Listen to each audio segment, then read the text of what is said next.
আসসালামু আলাইকুম ছোট্ট বন্ধুরা, চলে আসলাম আমাদের প্রথম ক্লাসে। আমার একটু সর্দি কাশি জ্বর হয়েছে, একটু কাশির মধ্যে আছি। আচ্ছা, তোমরা যারা আমাদের সাথে এখন গুগল মিটে আছো, তাদের মধ্যে কেউ কি আছো যে মেসে থাকতেছো, এরকম কেউ আছো? জি ভাইয়া। কোথায় আছো? ফার্মগেটে? জি ভাইয়া, পাবলিকে। আচ্ছা, আহ, দাঁড়াও আমি একটু আমার ওয়াল থেকে শেয়ার করে দিয়ে নেই। ওকে, ঠিক আছে। যারা আমাদের সাথে ফেসবুকে আছো তারাও চাইলে একটু শেয়ার করে দিতে পারো যদি চাও। আচ্ছা, সো যে ফার্ম গেটে মেসে আছো, ফার্ম গেটে থাকো বা যেখানেই থাকো, তোমাদের সবার কাছে আমার যেটা পরামর্শ দেওয়ার থাকবে একেবারে শুরুতেই, সেটা হচ্ছে ভাই দেখো, এই যে অ্যাডমিশন ফেজটা, এটা একটা ট্রেনিং পিরিয়ড বলতে পারো আর কি। সামনে যুদ্ধের একটা ট্রেনিং পিরিয়ড।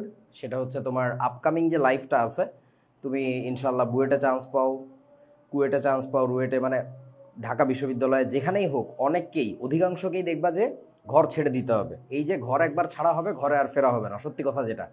সো এই সময়টাকে না তোমাকে ট্রেন আপ করা হচ্ছে। সো এই জন্য আমি বলি যে এই অ্যাডমিশনের টাইমটা শুধুমাত্র পড়ালেখার দিক দিয়ে যে ট্রেনিং পিরিয়ড তা না, এটা আসলে তোমার লাইফ জার্নিটা ফার্দার অন কেমন হইতে পারে তার একটা ছোট গ্লিমস বলে ভাবতে পারো আর কি।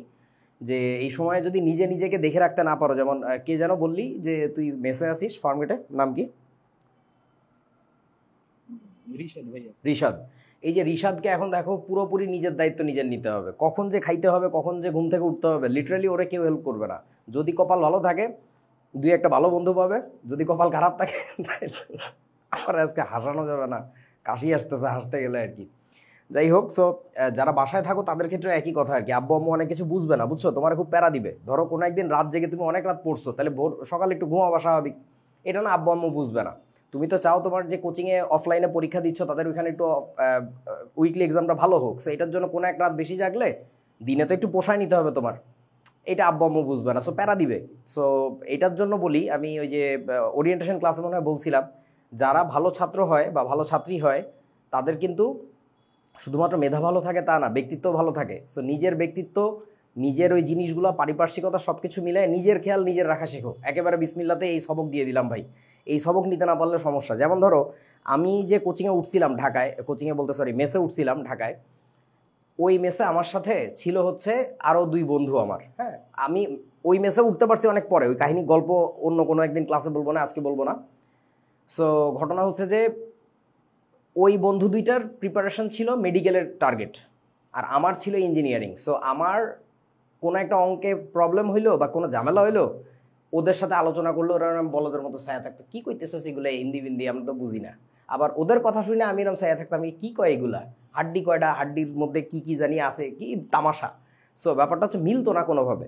সো এই আর কি, মানে পারিপার্শ্বিকতা মিলায় চইলো আর কি। পারিপার্শ্বিকতা মিলাইতে না পারলে একটু সমস্যা হবে। তবে আমাকে দেখেই শেখো, যদি শত বাধাও থাকে ইনশাল্লাহ, যদি তুমি মেন্টালি পজিটিভ হও এবং যদি যথেষ্ট পরিশ্রমী হও, লেগে থাকো, তাহলে ইনশাল্লাহ আল্লাহ তোমার একটা ব্যবস্থা করে দিবে। এটা আসলে নিঃসন্দেহে বলা যায়। ইনফ্যাক্ট আমি আমার উপরে এতটাই কনফিডেন্ট যে, কি বলো এটার নাম কি, মানে আমার যদি বুয়েটে চান্স নাও হইতো, ধরো আমি কোনো এক জায়গায় যা ইচ্ছা করি ভাই, আমি ইনশাল্লাহ নিজের জীবন নিজে গুছায় নিতে পারতাম। কারণ জীবন আসলে অনেক বেশি বড়। তোমাদেরকে কিবরিয়া বলছে সেদিন যে look at the bigger picture, এই আর কি। এই ভাই ও বকর বকর বাদ, আল্লাহ হাফেজ। মানে আল্লাহ হাফেজ, মানে আসল কথা শুরু করি। সো আজকে আমাদের ফাউন্ডেশন 1 ক্লাস, যারা আমাদের সাথে ফেসবুকে আছো তারা কমেন্ট করো ভাইয়া।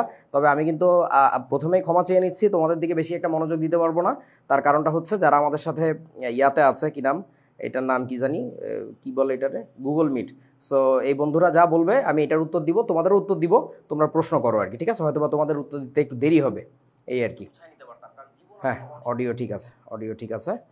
আরে উচ্ছ্বাস চলে আসছে, ওয়ালাইকুম আসসালাম বেটা। আচ্ছা, ঠিক আছে।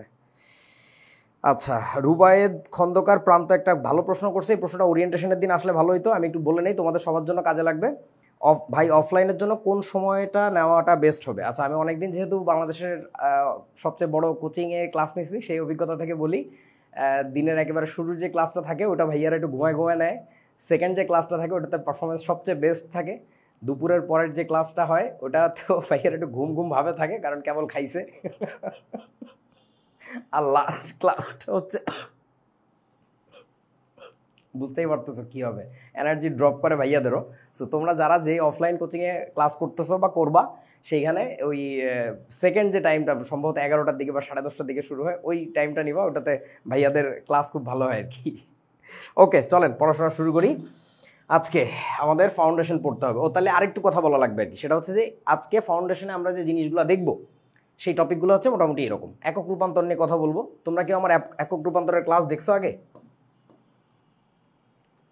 দেখছি ভাইয়া। ওকে, একজন দেখছে, আরও কয়েকজন দেখতে পারো, ব্যাপার না। সো একজন দেখছে, বাকিরা দেখে নাই, তাহলে কি করতে হবে? ওর একার জন্য তো আমি ক্লাস নিব না, সবাইকে এটা জানতে হবে, ঠিক আছে? তারপরে ইংরেজি কেন শিখবা, আমি 1 বছরের জাস্ট প্রশ্ন দেখাবো তোমাদেরকে, তাইলেই তোমাদের মাথা খুলে যাবে যে কেন ইংরেজি না শিখে, মানে টার্মগুলোর ইংরেজি না শিখে পরীক্ষা দিতে যাওয়া যাবে না। আচ্ছা, অ্যাসিড নিয়ে একটু কথাবার্তা বলবো হয়তো বা ইনশাল্লাহ সময় পাইলে। দিন যাপনের রুটিন তো হালকা করে একটু বললাম, নিজের খেয়াল নিজের রাখতে হবে আর কি।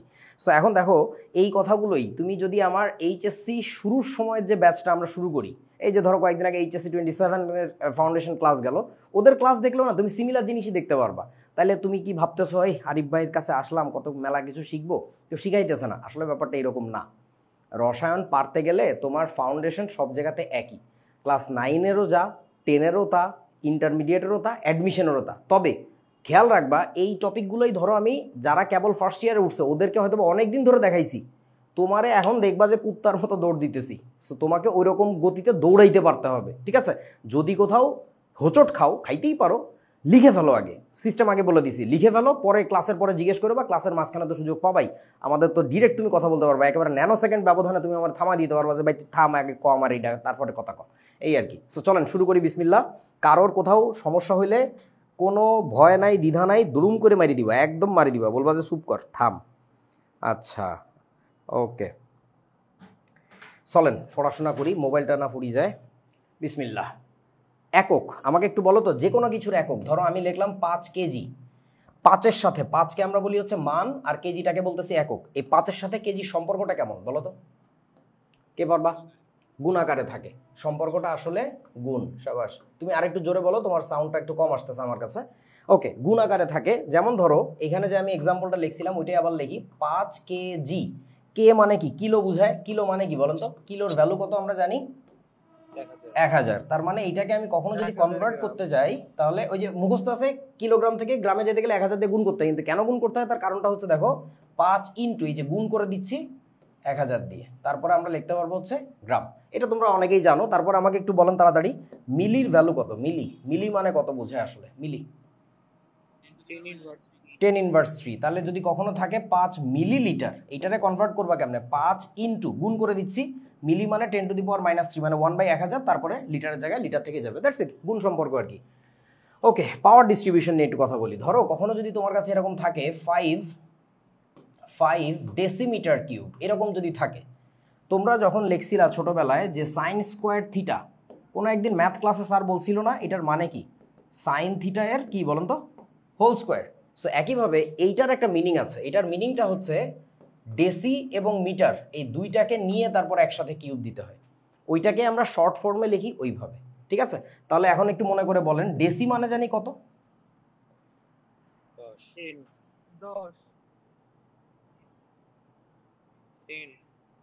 5 ডেকা মানে 10, ডেকা মানে হচ্ছে 10, ডেসি মানে হচ্ছে 1/10। মনে পড়ছে? হ্যাঁ, 10^1 মানে 0.1। তাহলে 0.1 মিটার এই পুরোটার উপরে কিন্তু কিউব। তার মানে হচ্ছে কি দাঁড়াবে বলো তো? এই 0.1-এর উপরে এবার কিউব যাবে। আচ্ছা আমি এটাকে আরেকভাবে লিখি আর কি। আচ্ছা আমি এইখানেই লিখি পাশে, 5 ইন্টু 1/10 এত মিটার এর উপরে কিউব। তাহলে এবার বলো 5 থাকলো ডিভাইডেড বাই কি আসবে বলেন তো? 10^3, তারপরে কত? মিটার কিউব আসবে, কারণ কিউব তো দুইজনের উপরেই যাচ্ছে। তার মানে কত থাকে? 5 ইন্টু 10^-3 কি বলেন তো? Metre cube. নিয়মটা হচ্ছে এরকম। এককের এই রূপান্তরগুলো আমরা শিখে ফেলবো কিন্তু ভাই, এই জিনিসগুলো আজকে যে বলে দিব, এরপরে কোনোদিন কোনো অঙ্কে যদি তোরা আমার দেখাইতে হয় একদম শিওর থাকবি, ক্যামেরার মধ্যে দিয়ে যাই কিলাই তারপরে চলে আসবো আর কি। তুই ফার্মগেট ম্যাচে থাকোস আর যেখানে থাকোস। আচ্ছা এবার বলো, এই কনভার্সনটা তোমরা অনেকে মুখস্থ করছো ফিজিক্সে, আপনাদের কি মনে পড়ে? কি জানি ভাইয়ারা শিখাইছে কি, 1 জুল মানে কত মেগা ইলেকট্রন ভোল্ট? বলো। 1.9 into 10 to the power minus 19. আবার বল। 1.6 into 10 to the power minus 19. -19 কি বলছে? এটাকে ইলেকট্রন ভোল্ট বলছে মনে হয়, তাই না? ইলেকট্রোভোল্ট। Electron volt. ওকে, এখন আমরা না এটা ধরো মুখস্থ নাই, তাইলেও আমরা কেমনে কনভার্ট করতে পারবো পরীক্ষার হলে, সেই টেকনোলজি শিখে ফেলবো, ঠিক আছে? আচ্ছা তাইলে চলেন, 3.5 মেগা ইলেকট্রন ভোল্ট মানে কত জুল? 3.5-এর জায়গায় থাকলো 3.5, মেগা মানে কত মনে আছে তোমাদের? মেগা মানে কত? 10^6। আমি জানি সবার মনে নাই, কিন্তু এই যে অন্য বন্ধুরা বলতেছে, আরিফ ভাই লিখতেছে, এখনই শিখে ফেলতে হবে। নিয়ম হচ্ছে এটা ভাই, তুই যদি বারবার পিছনের দিকে তাকাস তাইলে কিন্তু সামনে কোনোদিন যেতে পারবি না। এই পাহাড় চড়ছস কেউ কোনোদিন? ট্রেকিং বলে এটাকে, ট্রেকিং করস নাই তো করে কি শিখামো আমি? ট্রেকিং করার সময় একটা কথা বারবার বলে, পাহাড়ে যথেষ্ট পরিমাণে উপরে উঠে যাচ্ছ, never look back, never look back.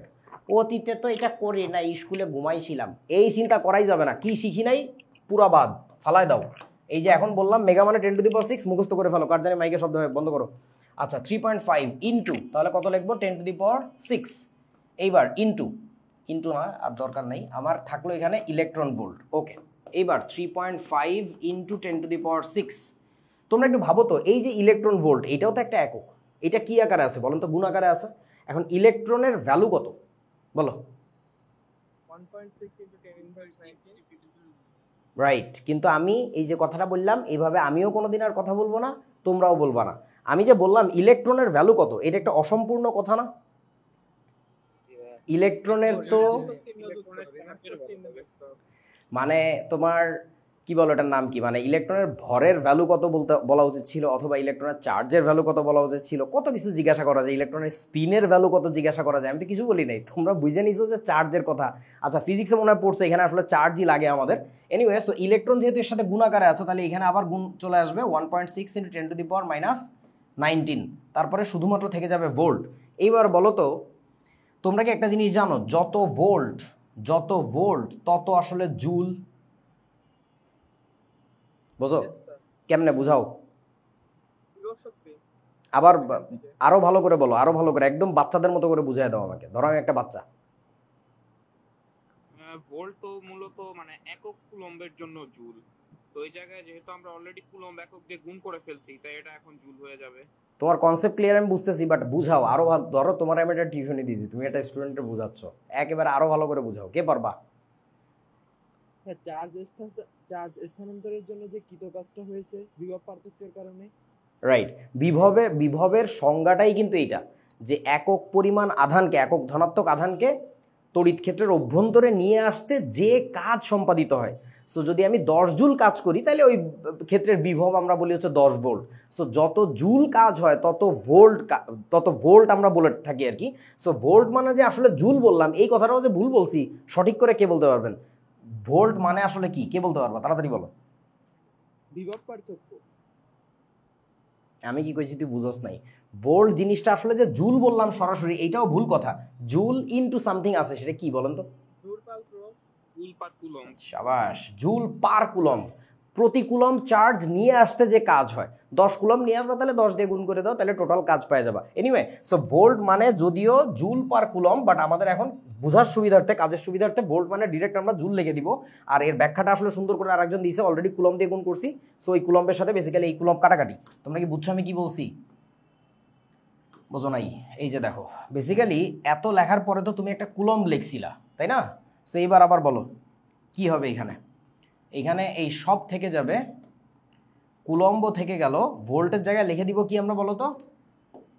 Joule per coulomb. তখন খেলাটা হয় যেটা, এই কুলম্ব পার কুলম্ব গন, তখন থাকবে হচ্ছে আমার বাকি সব কিছু, এই সব কিছু রয়ে যাবে। দ্যাটস ইট, কনভার্সন ডান। আমাকে বলেছিল এত মেগা ইলেকট্রন ভোল্ট মানে কত জুল, এই যে জুল। এখন পরীক্ষার হলে কি তুমি এমনি করবা? The answer is no. এইভাবে করবো না। ওই যে ফিজিক্সের ভাইয়ারা যেটা শিখাইছে, ওই কি একটা গোড়ার ডিম মুখস্থ রাখা লাগে, কি দিয়ে জানি গুণ করলে না ভাগ করলে হয়ে যায়, ওইটাই মুখস্থ রাখবা। কিন্তু আমি তোমাকে এটা শিখাইলাম কি, ব্যাকআপ মেথড, যে গভীরে যে বুঝলে জিনিসটা কেমন হয়। এরকম কিছু জায়গায় আমরা একটু বলে দিব যে এইগুলো একটু বোঝা দরকার। আর তোমরা সবাই একাডেমিক ক্লাসের অ্যাক্সেস মোটামুটি 1-2 চ্যাপ্টার নিয়ে ফেলছো, ভেরি গুড। ও, আমার একটা প্রশ্ন করার ছিল তোমাদেরকে, কার কোন চ্যাপ্টারের সমস্যা আমাকে একটু এক এক করে বলো তো তাড়াতাড়ি। জাস্ট একটা চ্যাপ্টারের নাম বলবা। কেমিস্ট্রির এই চ্যাপ্টারে আমার ঝামেলা আছে। মৌলের পর্যায়বৃত্ত ধর্ম ও রাসায়নিক বন্ধন। তারপর মৌলের পর্যায়বৃত্ত ধর্ম এবং রাসায়নিক বন্ধন। ওকে, তারপর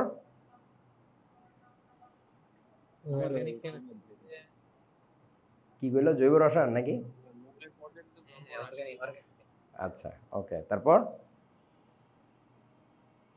কত মানুষ কথা কয় না? জৈব রসায়ন, তারপর জৈব রসায়ন, তারপর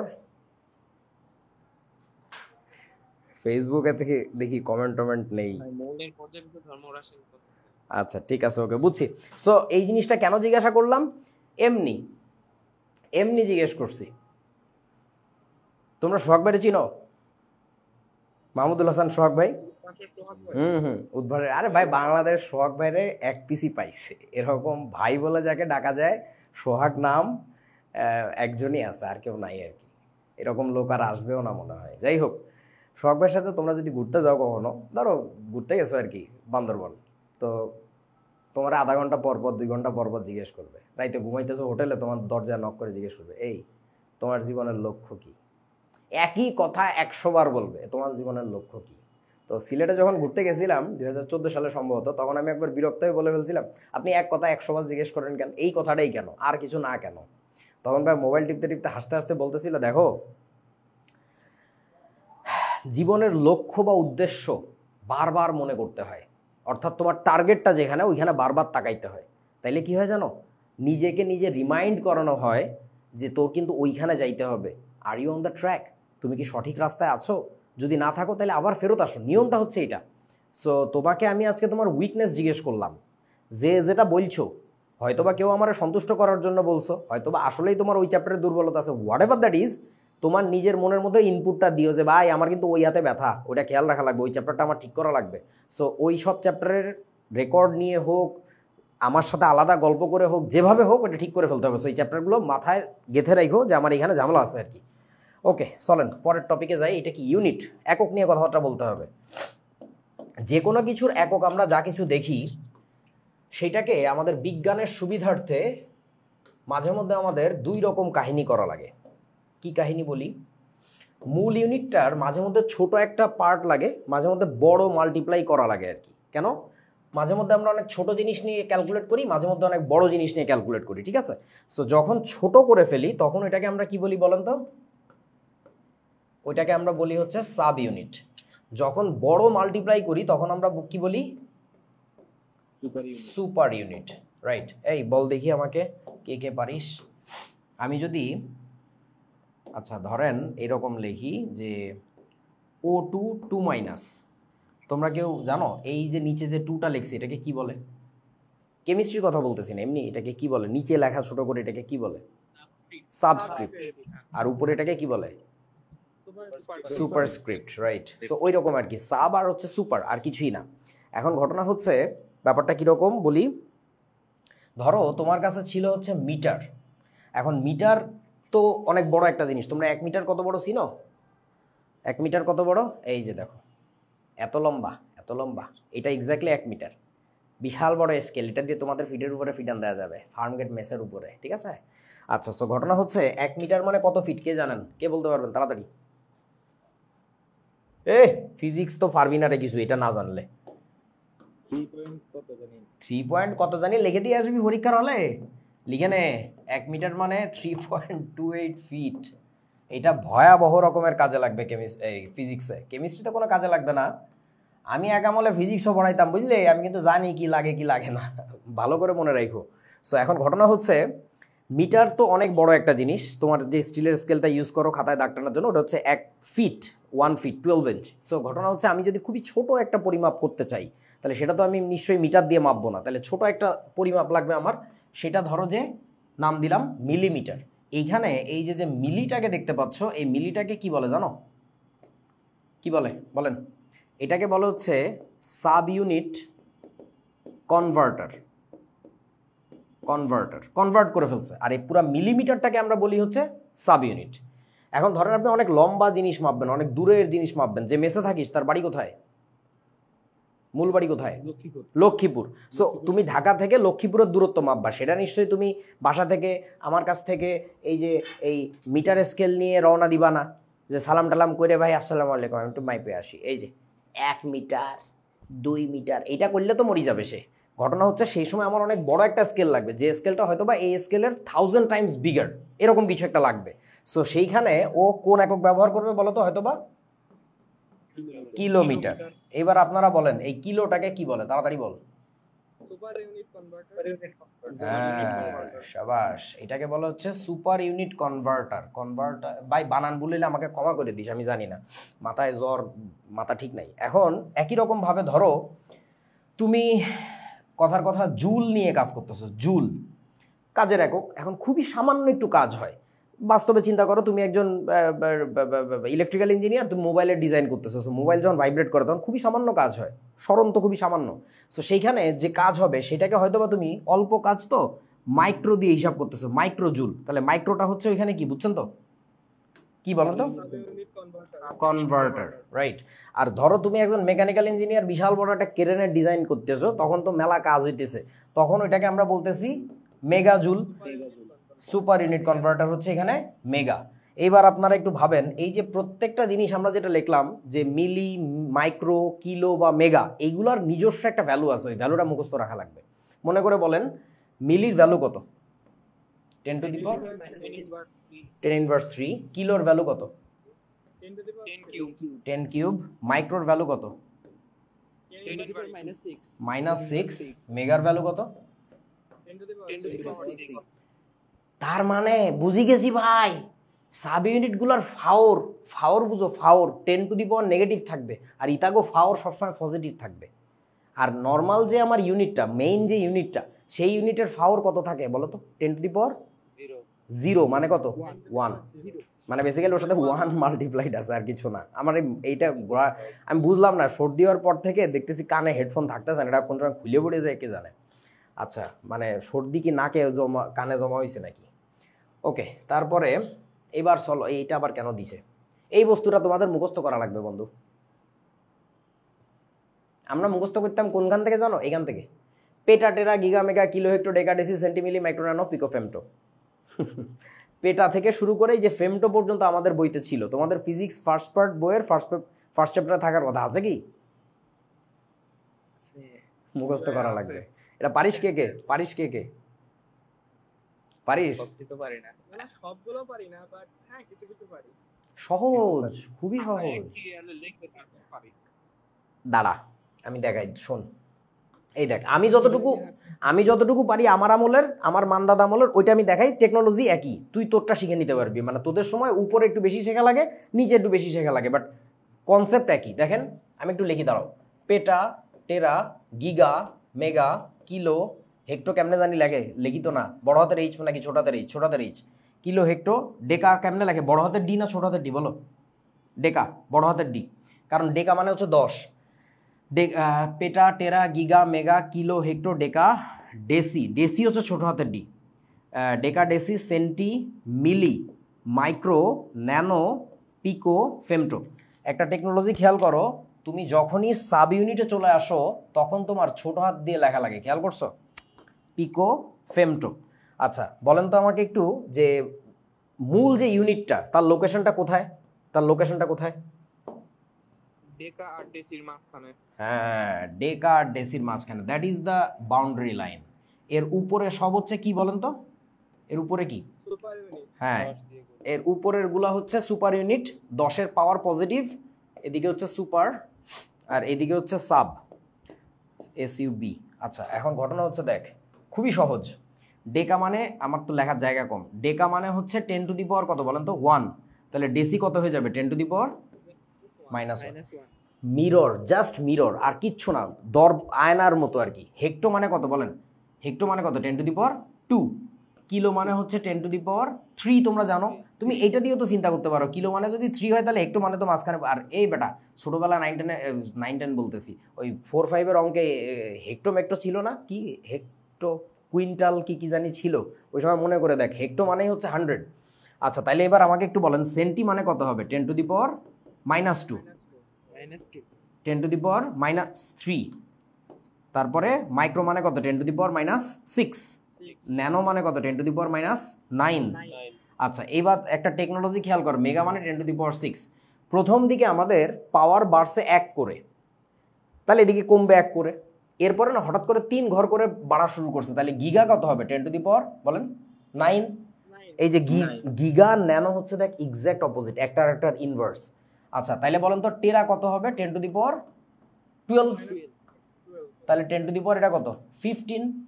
এদিকে আমি আর গেলাম না, বুঝতে পারছিস তো? মানে প্রথমে তুই মনে রাখবি প্রথম তিনটা হচ্ছে এক এক করে পার্থক্য, তারপরেরগুলো হচ্ছে 3 ঘর করে পার্থক্য, আর কিছু না।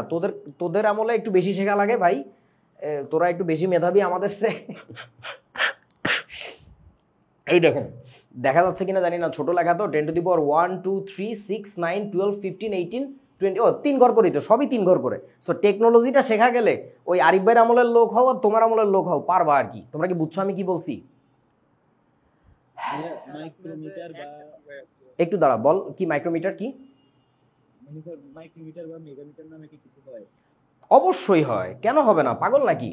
এই আমাকে বল, মাইক্রোমিটার এটাকে আমরা কিভাবে লিখবো? 10^, বলেন মাইক্রো মানে কত ছিল? -6 মিটার। তার মানে তুমি বুঝে গেল 1। হ্যাঁ বলো। তাহলে ভাইয়া মানে মিটারের সাব ইউনিট মানে মাইক্রোমিটার হয় না কেন? কারণ মিলি থেকে তো মাইক্রো আরো ছোট। ও লাগে নাই তাই বুঝিস নাই, মাইক্রোমিটার লাগে। তোর মনে হয় বায়োলজি নাই, আছে? আছে আছে। তাইলে তুই পড়স নাই, ধরা খাই গেছিস। এই বেটা, বায়োলজিতে লাগে না মাইক্রন? বায়োলজিতে লাগে। একজন সান্দু ধরা খেয়ে গেছে, ধরা খেয়ে জেলে গেছে এখন। বায়োলজি পড়ে নাই। আচ্ছা যাই হোক, সো ঘটনা হচ্ছে এইটা, মানে তোমার যে জিনিস পরিমাপ করতেছো, তোমার যদি কখনো ঢাকা থেকে লক্ষ্মীপুরের দূরত্ব মাপা না লাগে, তোমার জীবনে কিলোমিটার বা মাইল লাগবে না। তুমি ধরো মাইক্রো জিনিস নিয়ে কাজ করো, ধরো তুমি ন্যানোটেক ইঞ্জিনিয়ার হইছো, হ্যাঁ তোমার ওই ন্যানো নিয়েই কাজ করা লাগবে, ব্যাপারটা এরকম। আবার ধরো তুমি অ্যাস্ট্রোফিজিস্ট হইছো, কথার কথা আর কি। এই যে তোমাদের নাইম ভাইয়ার বন্ধু, আচ্ছা নাইমের গল্পটা হালকা করে একটু বলি। নাইমের সাথে আমার যে মূল পরিচয়, মানে পরিচয়টা গাঢ় হওয়ার যে কারণটা, নাইম তো 19 ব্যাচ, প্রথম যে মনোনিয়ান, ইতিহাসের প্রথম যে মনোনিয়ান, ওর নাম হচ্ছে তৌফিক, আমার দেখা অন্যতম সেরা ছাত্র।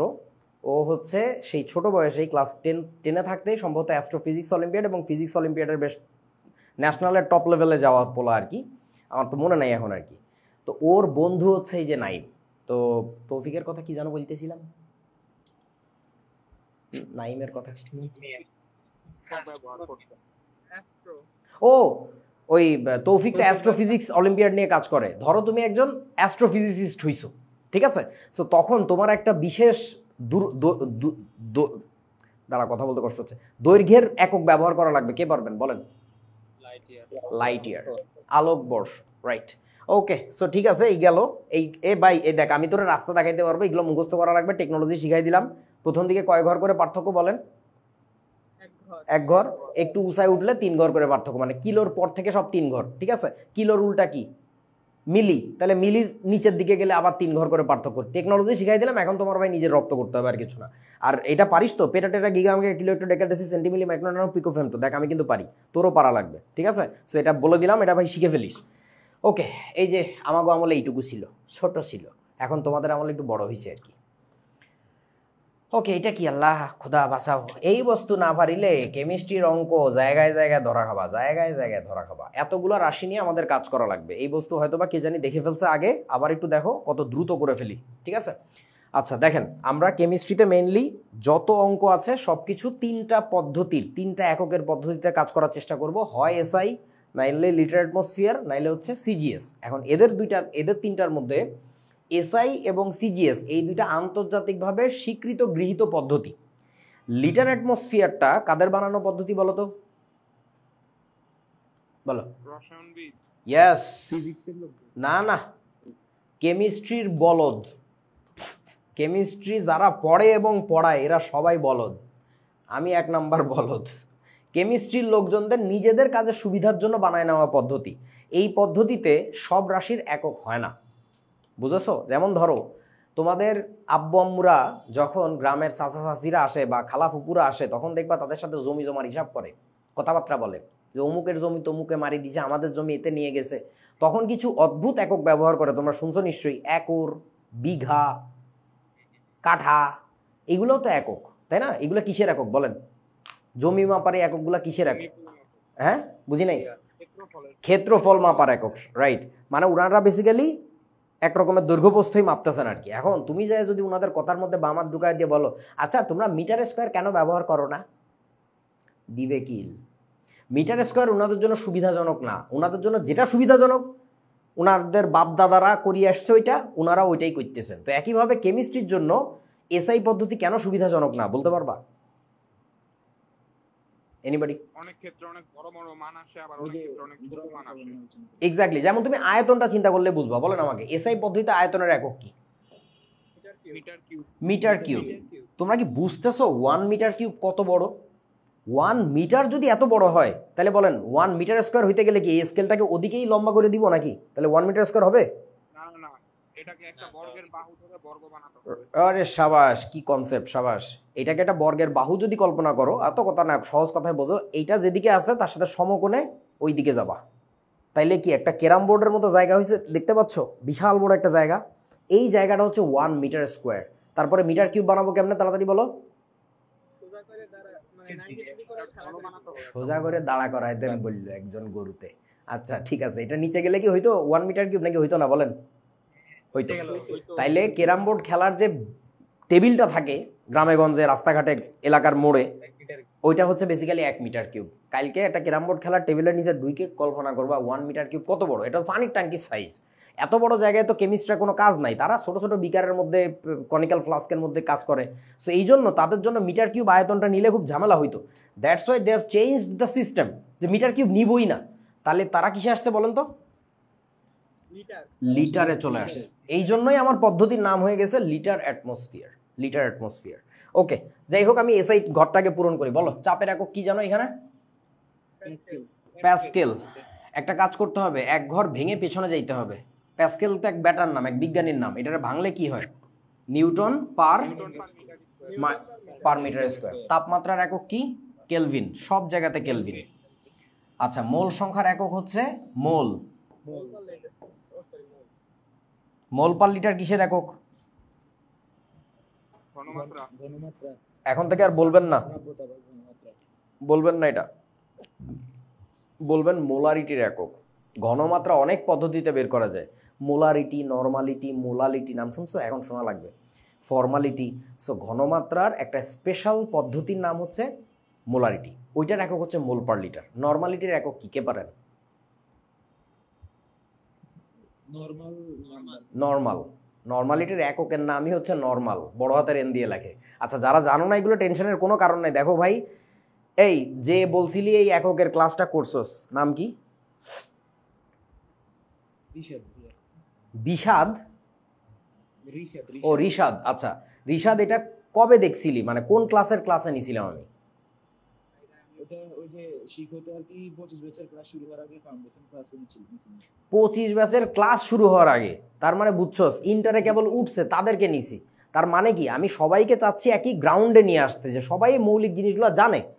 ওকে, সো মন খারাপের কিছু নাই। কি যে যেটা পারবা না, জানবা না, যে ওরে আল্লাহ আমি তো নর্মালিটি জীবনে প্রথম শুনলাম, মন খারাপের কিছু নাই। আমি সব ডিটেল বলবো, জাস্ট মৌলিক কথাগুলোকে ভুলে যাও না প্লিজ। এই কথাগুলো প্রতিদিন বলা যায় না আর কি। আচ্ছা, আজকে আমি ধরে নিচ্ছি তোমরা কেউ কিছু জানো না, একদম বলদ, সবগুলো বলদ। আর এর মান কত, তাড়াতাড়ি বল। Joule per mole per kelvin. যারা পারেন না, অন্যরা বলতেছে ওরকম তুফান গতিতে যাইতে পারতে হবে, কিন্তু শিখে ফেলেন। ভরের একক হবে কেজি। শক্তি বা কাজের একক হবে পিছনে যাও, এক লাইন পিছনে যাও, নিউটন মিটার। সাবাস। দৈর্ঘ্য বা সরণের একক মিটার। ঘনত্বের একক KG per metre cube. KG per metre cube. ঠিক আছে, এটার পিছনে যাওয়ার কিছু নাই। তারপরে বলেন এটা কি? বেগ। Metre per second. বল নিউটন। পিছাও। কেজি মিটার আওলা যাইতেছে KG metre per second square. আওলানো যাবে না, F equal to M A থেকে আসতেছে। F equal to M A, ঠিক আছে? ম্যাস ভরের একক লিখছি ইনটু ত্বরণের একক, আর কিছুই না। আচ্ছা দেখেন, এসআই পদ্ধতি শেষ। এবার আমরা লিটার অ্যাটমসফিয়ারে যাব। যাওয়ার আগে তাড়াতাড়ি আমি একটা জিনিস একটু দেখে আসি। সেটা হচ্ছে এই এটা বাবারে, আসল জিনিস কোথায়? এই আসল জিনিস দেয় নাই, দেখছো অবস্থা? এই রে, সিলেট বানাইছে কেডা, তারে মার। কই কই কই কই কই কই কই কই, এই যে পাইছি। এই দুইটা জিনিস একটু আমরা শিখে আসি। Very important unit conversion of volume, আয়তনের একক রূপান্তর, মারাত্মক জরুরি। আমাকে একটু বলো, কেমিস্টরা নর্মালি কোন একক ব্যবহার করে আয়তনের জন্য? লিটার। লিটার। তাহলে আমাকে একটু বলেন 1 লিটার মানে কত মিলিলিটার? 1000। 1000 মিলিলিটার। কে প্রমাণ করতে পারবি 1 লিটার মানে 1000 মিলিলিটার? প্রমাণ লাগবে। মিলি মানে 10 হ্যাঁ মিলি মানে 10 টু দি পাওয়ার -3 আসলে 10 টু দি পাওয়ার 3 গুণ হইছে সো সাবাস। তাহলে 1000 মিলিলিটার প্রমাণ করতে গেলে 1000 থাকলো, মিলি মানে কত ছিল জানি? 10 টু দি পাওয়ার 3। কাইটে কুইটে কত থাকে? 1 লিটার। শেষ, প্রমাণিত।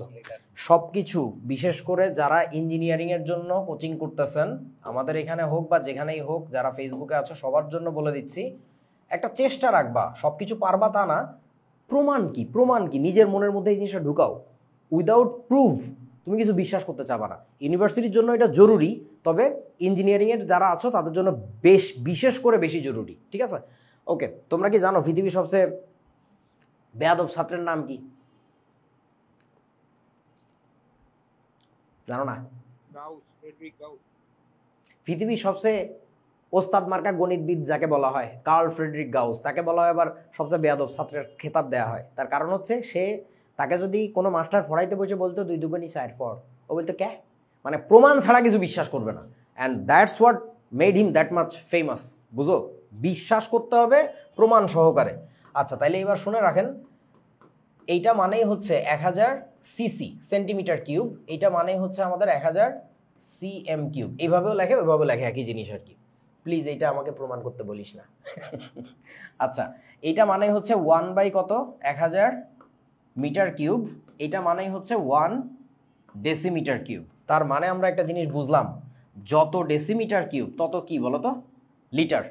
এবং আরও একটা জিনিস লক্ষ্য করা গেল, 3টা জিনিস সেম। কোন 3টা জিনিস বলেন তো? এই যে এই 3টা জিনিস, যত সিসি তত সেন্টিমিটার কিউব তত কি বলো তো? মিলিলিটার। এই 3টা জিনিস দেখো সেম। তার মানে কোনো অঙ্ক করতে গেলে কেমিস্ট্রিতে প্রায় ফাইজলামি করে, তোমাকে বলবে মাঝে মধ্যে 0.5 ডেসিমিটার কিউব একটা দ্রবণ। তুমি এটা কি চিন্তা করবা কও? 0.5 বলো লিটার। যত ডেসিমিটার কিউব তত লিটার। ঠিক আছে, মাথার মধ্যে থাকলো।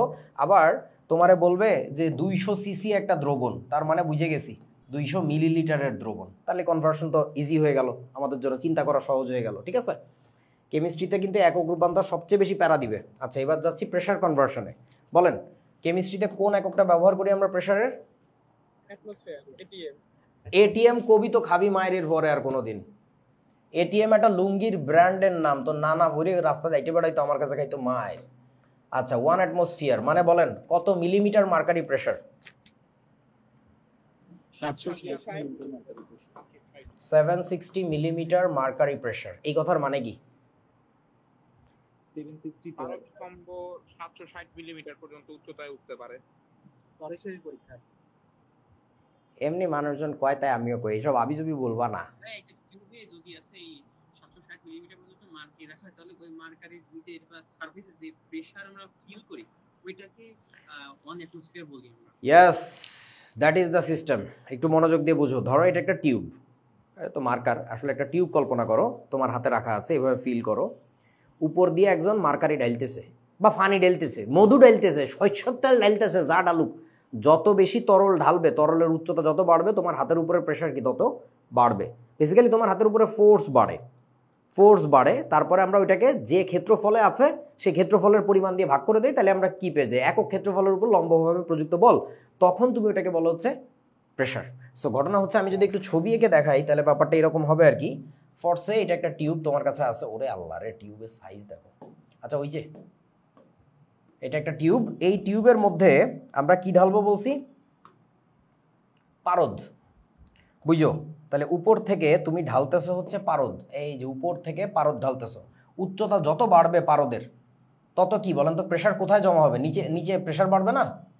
আচ্ছা, সো নিচের প্রেশারটা দেখতে হবে, কিন্তু অন্য কোনো প্রেশার না। আচ্ছা বলেন তো, এই ফ্লুইড মানে লিকুইড যে জিনিসটা ঢালতেছি, তারা কি কাচের দেয়ালে পাশে চাপ দিচ্ছে নাকি দিচ্ছে না? বলেন তো। দিচ্ছে। ওইটাকে মাপা যাবে না, নিয়মটা হচ্ছে নিচে মাপতে হবে, এই পয়েন্টে মাপতে হবে। তো এরকম আর রাখতে পারতেছি না, এটাকে উঁচা করি দেই। এই যে উঁচা হইছে, এই যে উচ্চতাটা কত হওয়া লাগবে বলো তো? 760 760 মিলিমিটার। এতখানিক যখন উঁচু হবে সেই সময় তুমি নিচে যে ফোর্স পাবা সেটাকে এরিয়া দিয়ে ভাগ করলে ওই যে যে প্রেশারটা ওইটাকে আমরা বলি আসলে 1 অ্যাটমসফিয়ার চাপ। ব্যাপারটা একটু ফিল করার চেষ্টা করেন। 1 অ্যাটমসফিয়ার চাপ আসলে কি? প্রকৃতি চারিপাশে বাতাস আছে, এই বাতাস তোমার উপরে যে চাপ সৃষ্টি করতেছে এই চাপের মানটাকে না বিজ্ঞানী টরিসিলি পারদের সাথে ইকুইভ্যালেন্ট করে বাইর করার চেষ্টা করছে। বুঝিস নাই? এভাবে একটু চিন্তা কর। তুই ছোটবেলায় শীতকালে যখন তুই ছোট ছিলি তখন আব্বু আম্মু কি করতো? তোর গায়ের উপর অনেকগুলো কাঁথা কম্বল দিয়ে চাপ দিয়ে রাখতো না? এখন ধর তোরে তো আর বুকের উপরে পাথর চাপা দিয়ে বড় করে নাই, তাই না? যে পাথর চাপা দিয়ে বড় করি বাচ্চাটাকে। কম্বল দিয়ে যখন আম্মু সুন্দর মোড়ায় রাখতো তোকে, আম্মু ফিল করতো যে এতটুকু চাপ এই বাচ্চাটা নিতে পারবে, এর চেয়ে বেশি দেওয়া যাবে না। এখন ধরেন আম্মু বাসায় নাই, আব্বু তোমারে কাভার আপ করতেছে, কম্বলও নাই, কম্বল খুঁজে পাইতেছে না আব্বু, তাইলে বলেন তো কাঁথা দিবে? আব্বুকে এবার ইকুইভ্যালেন্ট করে চিন্তা করা লাগবে যে একটা কম্বলে যে চাপ হইতো সেটা আমি কয়েকটা কাঁথা দিলে তো একই পরিমাণে চাপ হবে। তোরা কি বুঝছিস আমার কথা বাবা?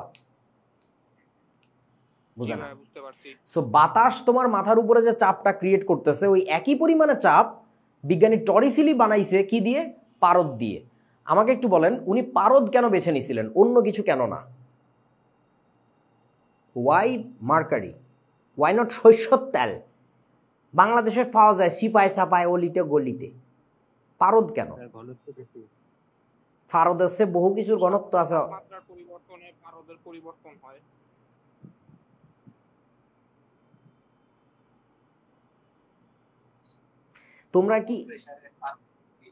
তোমরা কি ছোটবেলায় এটা পড়ছিলা যে থার্মোমিটারের ভিতরে আমরা পারদ কেন ব্যবহার করি? অল্প তাপে বেশি প্রসারিত হয়। উষ্ণতামিতিক ধর্মের কারণে। উষ্ণতামিতিক ধর্মগুলোর কারণে, যে কম তাপেই সে ঠিকমতো প্রসারিত হয়, আবার কম তাপ বা প্রসারণ করলে তাড়াতাড়ি সংকুচিত হয়, আমি টের পাই ভালো করে। এর আরও একটা বিশেষ কারণ ছিল, সেটা তো কেউ বলতেছো না, সবাই ভুলে গেছো। হায় হায় কি বিপদ! এই কারোর মনে নাই একটা কাচের সাথে সে মিশতে চায় না, যার ফলে কাচের গায়ে লেগে থাকে না। মানে ধরো কারো একজনের জ্বর হইছে, সো আমি থার্মোমিটার দিয়ে মাপলাম, তাহলে পারদটা কি উপরে উঠে গেছে না? এখন পারদটা কি আবার নিচে নামাইতে হবে, নিচে নামানোর জন্য কি করি আমরা? ঝাড়ি দেই। এখন যদি এমন হইতো পারদ নিচে নামার সময় গায়ে একটু বিন্দু বিন্দু লেগে আছে, কল্পনা কর এই জায়গায় একটু লেগে আছে, ওই জায়গায় একটু লেগে আছে, তাহলে ওই পারদটা কি আমার ঠিক মতো নিচে নামতো? বারবার আমার ঝামেলা হইতো না, হিসাবে ভুল হইতো না? আমার কথা কি বুঝছেন আপনারা? হ্যাঁ, পারদের পৃষ্ঠটান কম বেশি ওই ফিজিক্সের আলোচনায় যাব না, সোজা কথা পারদ কাচের সাথে মিশতে চায় না, যে কারণে ও যখন ওঠে তখনও সুন্দর ভদ্রলোকের মতো ওঠে, নামার সময়ও সুন্দর ভদ্রলোকের মতো নেমে আসে, ফোটায় ফোটায় লেগে থাকে না। তুমি এক গ্লাস পানি ঢেলে দিয়ে দেখবা গ্লাসের গায়ে তখনও পানি লেগে থাকে, বিকজ ওই যে পৃষ্ঠটান স্বভাব, যেটা ফিজিক্সের আইডিয়া। নাইস। সো আপনারা কি বুঝছেন কেন 760 মিলিমিটার মার্কারি প্রেশার বলে? একটু ভেবে দেখো তাহলে পারদ কত বেশি ঘন বাতাসের তুলনায়। যে বাতাস, এই যে দেখো এইটা পৃথিবীর উপরে তুমি দাঁড়িয়ে আসো, তোমার মাথার উপরে কি আছে বলো তো? তোমার আশেপাশে কি আছে? বাতাস আছে। এই এত চতুর্দিকের যে বাতাস গ্র্যাভিটির টানে কি আছে? তোমার উপরে প্রেশার ক্রিয়েট করতেছে, কিন্তু গ্র্যাভিটির টানে কি দিয়ে আঁকবো? এই যে হলুদ দিয়ে আঁকি। এই যে তোমার উপরে প্রেশার ক্রিয়েট করতেছে কেন? বাতাসকে আসলে পৃথিবী তার কেন্দ্রের দিকে টেনে ধরে রাখছে, তাই না? তো এত উঁচা বাতাস, মানুষের মাথার উপরে কত কিলোমিটার পর্যন্ত বাতাস জানি থাকে পৃথিবীতে? ওই যে পরিবেশ রসায়ন অধ্যায় আছে, আমার মুখস্থ নাই, যাই হোক, এত কিলোমিটার উঁচা বাতাস যে চাপ ক্রিয়েট করে, যেটাকে তুমি 1 অ্যাটমসফিয়ার নাম দিচ্ছ, ওই একই পরিমাণে চাপ ক্রিয়েট করতে গেলে বুঝতেছো মাত্র 760 মিলিমিটার উঁচু করে পারদ রাখলেই হচ্ছে। বলেন তো পারদ এত কম লাগতেছে কেন? ঘনত্ব বেশি, রাইট। এখন বলো এই একই পরিমাণে চাপ আমি যদি ক্রিয়েট করতে চাই পানি দিয়ে, তাইলে কি আমার এত উঁচা করে রাখা লাগবে নাকি এর চেয়েও মেলা উঁচা রাখা লাগবে? বলেন। অনেক উঁচা, কারণ পানির ঘনত্ব কম। বলো আমি মধু দিয়ে রাখতে চাই, মধু দিয়ে একই চাপ বানাইতে চাই, তাহলে কি করা লাগবে? মধু পানির থেকে কম, কিন্তু পারদের থেকে বেশি। That's it. এই মানে পুরো ব্যাপারটা ঘনত্বের, এটা ফিল করছো বলে আশা করি আর কি বুঝছো। আচ্ছা, সো এরপরে বলেন এইটাকে আমরা যদি সেন্টিমিটারে কনভার্ট করি তাহলে কত জানি হয়? 76 সেন্টিমিটার মার্কারি প্রেশার। সো এই কনভার্সনটা কি আসলে চাপের কনভার্সন হইছে বলতে পারবা? এটা আসলে দৈর্ঘ্যের কনভার্সন হইছে। এই উচ্চতাটাকেই কেউ মিলিমিটারে মাপতেছে, কেউ সেন্টিমিটারে মাপতেছে। যদিও আমরা বলি চাপের কনভার্সন, বাট এটা আসলে দৈর্ঘ্যের কনভার্সন। বলেন এইটা মানেই কত? 0.76 মিটার মার্কারি প্রেশার। এটাও দৈর্ঘ্যের কনভার্সন। এটাকে প্যাসকেলে কত বলে জানো? 101.325 কেউ বলে 10-13-25 যেমনে পারো বলো। এত প্যাসকেল বলি, প্যাসকেলকে ভাঙো, তাড়াতাড়ি ভাঙো। কি জানো হয়? Newton per metre square. এটাকে যদি আমি 1000 দিয়ে ভাগ করি তাহলে তখন কিলো দিয়ে গুণ করা লাগবে, তাহলে 101.325। এটাকে বলে কি? Kilo pascal. আচ্ছা, বা এটাকে কি আমি লিখতে পারি kilo newton per metre square? দেখেন তো, এই জিনিস কিন্তু একবার ঢাকা বিশ্ববিদ্যালয়ে আসছে এইভাবে প্রশ্ন দিয়ে পোলামেন কানছে। সো কাইন্দ না জানো তোমরা, সাবধান। আচ্ছা, এবার এটাকে যদি আমরা আরো 100 ভাগের 1 ভাগ করি তাহলে কত হবে? 1.01325, তাই না? তখন এটাকে কি বলে বলো তো? বার। সো আসলে যদিও হিসাবটা এভাবে আসে নাই, বাট তুমি একটু এভাবে চিন্তা করো। এখন এইটাকে আমরা অলমোস্ট ইকুয়াল টু কত বলবো বলেন তো? 1 বার, কারণ 1.01 মানে আলটিমেটলি 1-এর মতো আর কি। আচ্ছা, সো এখন তাহলে এখানে কয়েকটা জিনিস দেখতে পাচ্ছি। যত বার তত কি বলেন? আবার কয় এটিএম, অ্যাটমসফিয়ার। আচ্ছা, এই সুবাদে আরো একটা জিনিস একটু শিখে রাখি আমরা। যত মিলিমিটার মার্কারি প্রেসার, এইটাকে আবার আমরা বলি হচ্ছে কি বলতো? টর। টর কেন বলে? বিজ্ঞানী টরিসিলিন নাম থেকে আসছে হচ্ছে টর।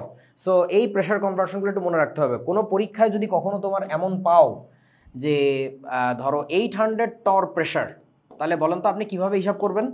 800 কি চিন্তা করবেন? Millimetre mercury pressure. যত যত টর তত মিলিমিটার মার্কারি প্রেসার। বুঝেছেন আপনারা? বুঝি না, আবার বলো। ভেরি গুড, ভেরি গুড, বাহ, সুন্দর প্রশ্ন আর কি। মানে আসলে হয়েছে কি, টরিসিলি তার যে গবেষণাপত্র প্রকাশ করছিল আমি যতদূর জানি আর কি, সেইখানে সে মূলত মিলিমিটারে মাপছিল, কারণ সূক্ষ্মতর হিসাবের জন্য মিলিমিটারে সে নিছিল আর কি। সো যখন সে বলছিল 760 মিলিমিটার হাইট লাগে অ্যাটমসফিয়ারিক প্রেশারের সমান হওয়ার জন্য, সো সে ওই নাম্বারটা না বারবার এক্সপ্রেস করছে 760 মিলিমিটার, 760 মিলিমিটার। সো তখন তারপর তার বেশ পরে তার সম্মানার্থে, বুঝো না, সবার তো একটা মান সম্মান আছে যে আমি এত বড় একটা গবেষণা করলাম, তার সম্মানার্থে যত মিলিমিটার মার্কারি প্রেশার তত টর বলে ডাকা হয়। সো এইখানে আর যায় নাই, তোমরা বোঝো নাই আমার কথা। এই যে যেমন ধরো এটিএম এর কথা কে বলতেছিলি? 2বার এটিএম বলছোস, কেটা জানি? আমি বললে তো হবে না, তোর নাম কি? রাতুল। আচ্ছা, ধরো রাতুল আর আফনান দুইজনের যৌথ গবেষণায় কোনো একটা কিছু জীবনে আবিষ্কার হইল, সেটার একক দিছে কিছু একটা, সেটার একক এর কথা বলতে যায় বারবার লুঙ্গির কথা আসছে, এটিএম লুঙ্গি, এটিএম লুঙ্গি বলছে। পরে মানুষজন ওদেরকে লুঙ্গি বলে ডাকা শুরু করছে, সম্মান। ব্যাপারটা হচ্ছে এরকম আর কি। আচ্ছা, চাপের কনভার্সন শিখলাম, এবার চলো আগের জায়গায় চলে যাই, ছকটা শেষ করে আসি আমরা। ওই সে ছক, এই যে পেয়ে গেছি। আচ্ছা বলো, লিটার অ্যাটমসফিয়ার পদ্ধতিতে চাপের একক কি হবে বলেন? Definitely atmosphere. আবার কয় লিটার অ্যাটমসফিয়ার? শুধু অ্যাটমসফিয়ার। আচ্ছা, আমাকে এখন একটু বলো, এটাকে আমি বা দিয়ে অন্য আর একটা কি লিখতে পারি বলেন? বার। টর। কেন বার লিখবো? তো যত অ্যাটমসফিয়ার তত বার, খুবই কাছাকাছি কিন্তু। আচ্ছা, তোমাদেরকে আমি একটা জিনিস একটু দেখাই, ক্লাসের লাস্টে দেখাবো না। এই বস্তুটা চিনো সবাই? এটার নাম কি কত? এটার নাম নাকি প্রেসার? এটাকে কি বললি? প্রেসার গেজ কি বললি? এটার নাম আসলে প্রেসার গেজ, রাইট? এইটাকে আমরা বলি ব্যারোমিটার। সো এইটার ভিতরে ছোট করে লেখা আছে, আমি ক্লাসের পরে ছবি তুলে দিব না আর কি, বার এককে মাপে আর কি এখানে। ওকে, সো এখন বলেন আমাকে, অ্যাটমসফিয়ারের বার তো একই বুঝলাম, আর এর মান কত জানি হয় এখানে? 0.0821 একক কি? পার মোল পার কেলভিন। ওকে, পার মোল পার কোল না? আচ্ছা, ভরের একক কি হবে এখানে বলেন তো? গ্রাম। আমার এটা মনে থাকতো না, পরে আমাকে এক ভাইয়া শিখাইছিল। ফিজিক্সে যা করে কেমিস্ট্রিতে উল্টা করে, চিন্তা করবি। ফিজিক্সে তো সবসময় কেজিতে মাপে, এরা গ্রামে নেয়। অ্যাকচুয়ালি এরা গ্রামে নেওয়ার কারণটা কি জানো? এদের অনেক ছোট ছোট পরিমাণ মাপা লাগে, তাই আমাদের তো অল্প পরিমাণ ভর নিয়ে কাজ করা লাগে। আচ্ছা, কাজ বা শক্তির একক কি হবে বলেন?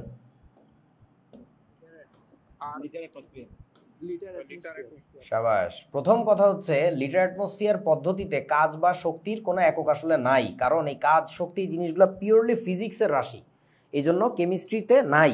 কিন্তু যদি কখনো লাগে আমরা বানায় নিতে পারবো। যেমন এইখানে আমরা দেখতে পাচ্ছি joule per mole per kelvin. So পার মোল পার কেলভিন তো এখানেও আছে, তো এইখানে জুলের কাজটা কাকে দিয়ে করাচ্ছে? লিটার অ্যাটমসফিয়ারকে দিয়ে করাচ্ছে। তাহলে এখানে আমরা লিখে রাখি জিনিসটা হচ্ছে লিটার অ্যাটমসফিয়ার। এখন আপনাদেরকে একটা কাজ দিব, 1 জুল মানে কত লিটার অ্যাটমসফিয়ার আমাকে একটু বলতে হবে। কিভাবে হিসাব করবেন বলেন? প্রশ্নটা বুঝছো? তোমরা বলছো, আমি মেনে নিছি যে 8.314 কে 0.081 দ্বারা ভাগ করব। শাবাশ। প্রশ্নটা হচ্ছে 1 জুল মানে কত লিটার অ্যাটমসফিয়ার। নিয়মটা দেখো, তুমি আর এর মান শিখছিলা 8.314 joule per mole per kelvin, আবার ওই আর এর মানই শিখছিলা 0.0821, তারপরে কি এই শব্দ করিস কেটা, লিটার অ্যাটমসফিয়ার পার মোল পার কেলভিন, এটা তো শিখছিলা। এবার কি করব বলেন? বোথ সাইডে কাটাকাটি শুরু, এই যে কেটে দিলাম। তাহলে আমার এই বুঝতেছিস তো সবাই নাকি? ওকে, তাহলে বলেন আমাকে এবার, অতএব 1 জুল মানে কত হবে? আমার করা লাগবে 0.0821কে ভাগ করে দিব কত দিয়ে? 8.314 দিয়ে। তাহলে এত কি বলেন তো থেকে গেল? Litre atmosphere. That is the relationship. মজার, ঠিক আছে, মজার জিনিস, আসে নাই কখনো, শিখে রাখো আর কি। আচ্ছা, তাহলে এখান থেকে আবার উল্টা করে তো আমি বাইরেও করতে পারবো যে 1 লিটার অ্যাটমসফিয়ার মানে কত জুল হবে, উল্টা করে দিলেই হয়ে যাবে এটাকে। আচ্ছা, তারপরে এবার বলো, বাট জেনে রাখো কখনো আমাদের কাজের একক যদি দরকার হয় আমরা লিটার অ্যাটমসফিয়ার ইউজ করবো না, বিকজ এটা আনইউজড একটা একক। হ্যাঁ, মানে আমার মাথায় একবার আসছিল তাই বলছিলাম, মানে ক্লাসে বানাইছিলাম, পরে এখন বিভিন্ন বই টইতে চলে আসছে, মানে এটাকে দুনিয়ার ইউজ করে না। আচ্ছা, তারপরে বলেন দৈর্ঘ্যের একক কি হবে এখানে? মিলিমিটার। ডেসিমিটার। শাবাশ।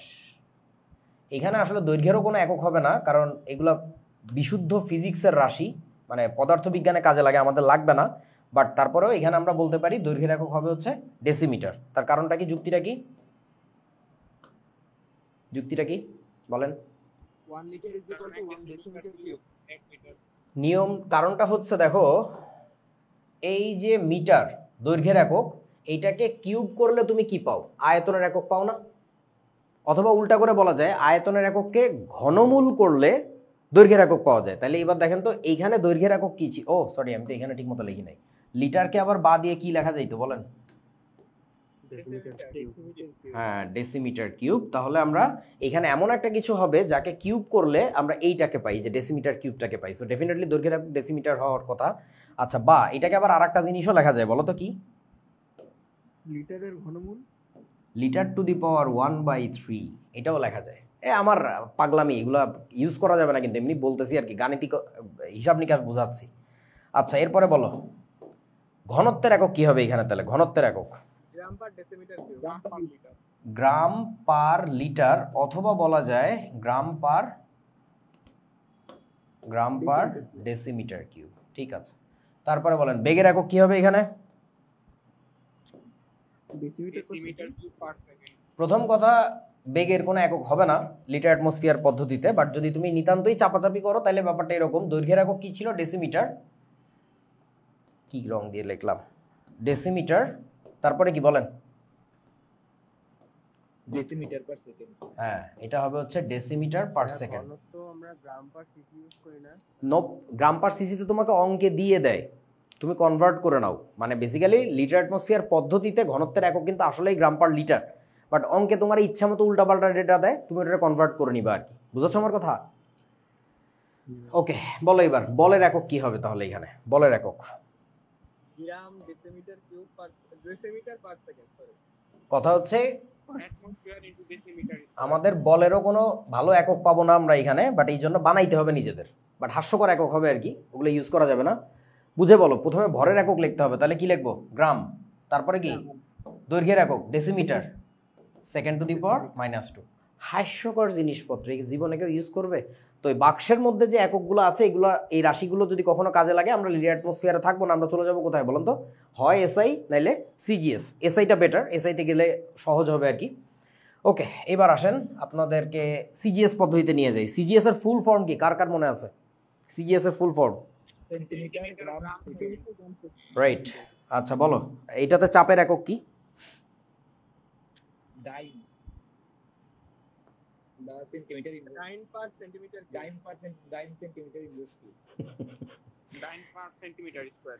ডাইন কিসের একক আগে তাই বল। বলের। ডাইন হচ্ছে বলের একক, রাইট। সো ডাইন যদি বলের একক হয়, এখানে আগে লিখে আসি ডাইন। এক লাইন পিছনে যাও,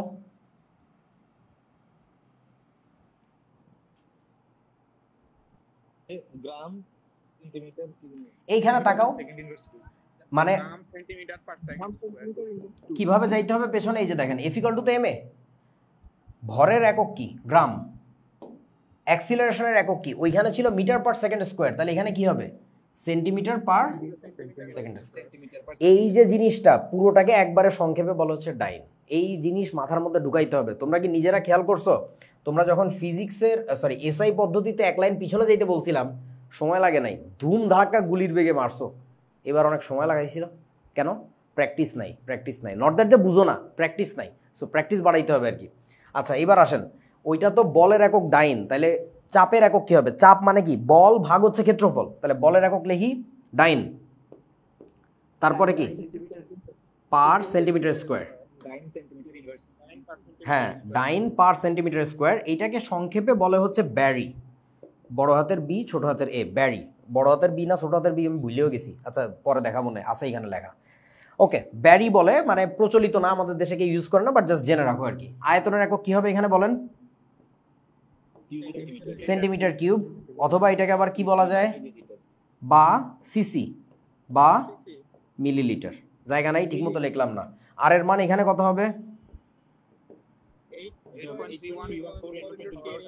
8 per mole per 10 to the power 7 8 per kelvin per mole. 10 to the power 7 না -7? 10 to the power 7। 7। 10 to the power 7 এককটা হচ্ছে আর্গ, ইআরজি, আর্গ। গ কিন্তু গতে গরু, আর্জ না, খবরদার। আর্গ, তারপরে কি থাকবে? ওই পার মোল পার কেলভিন, একই।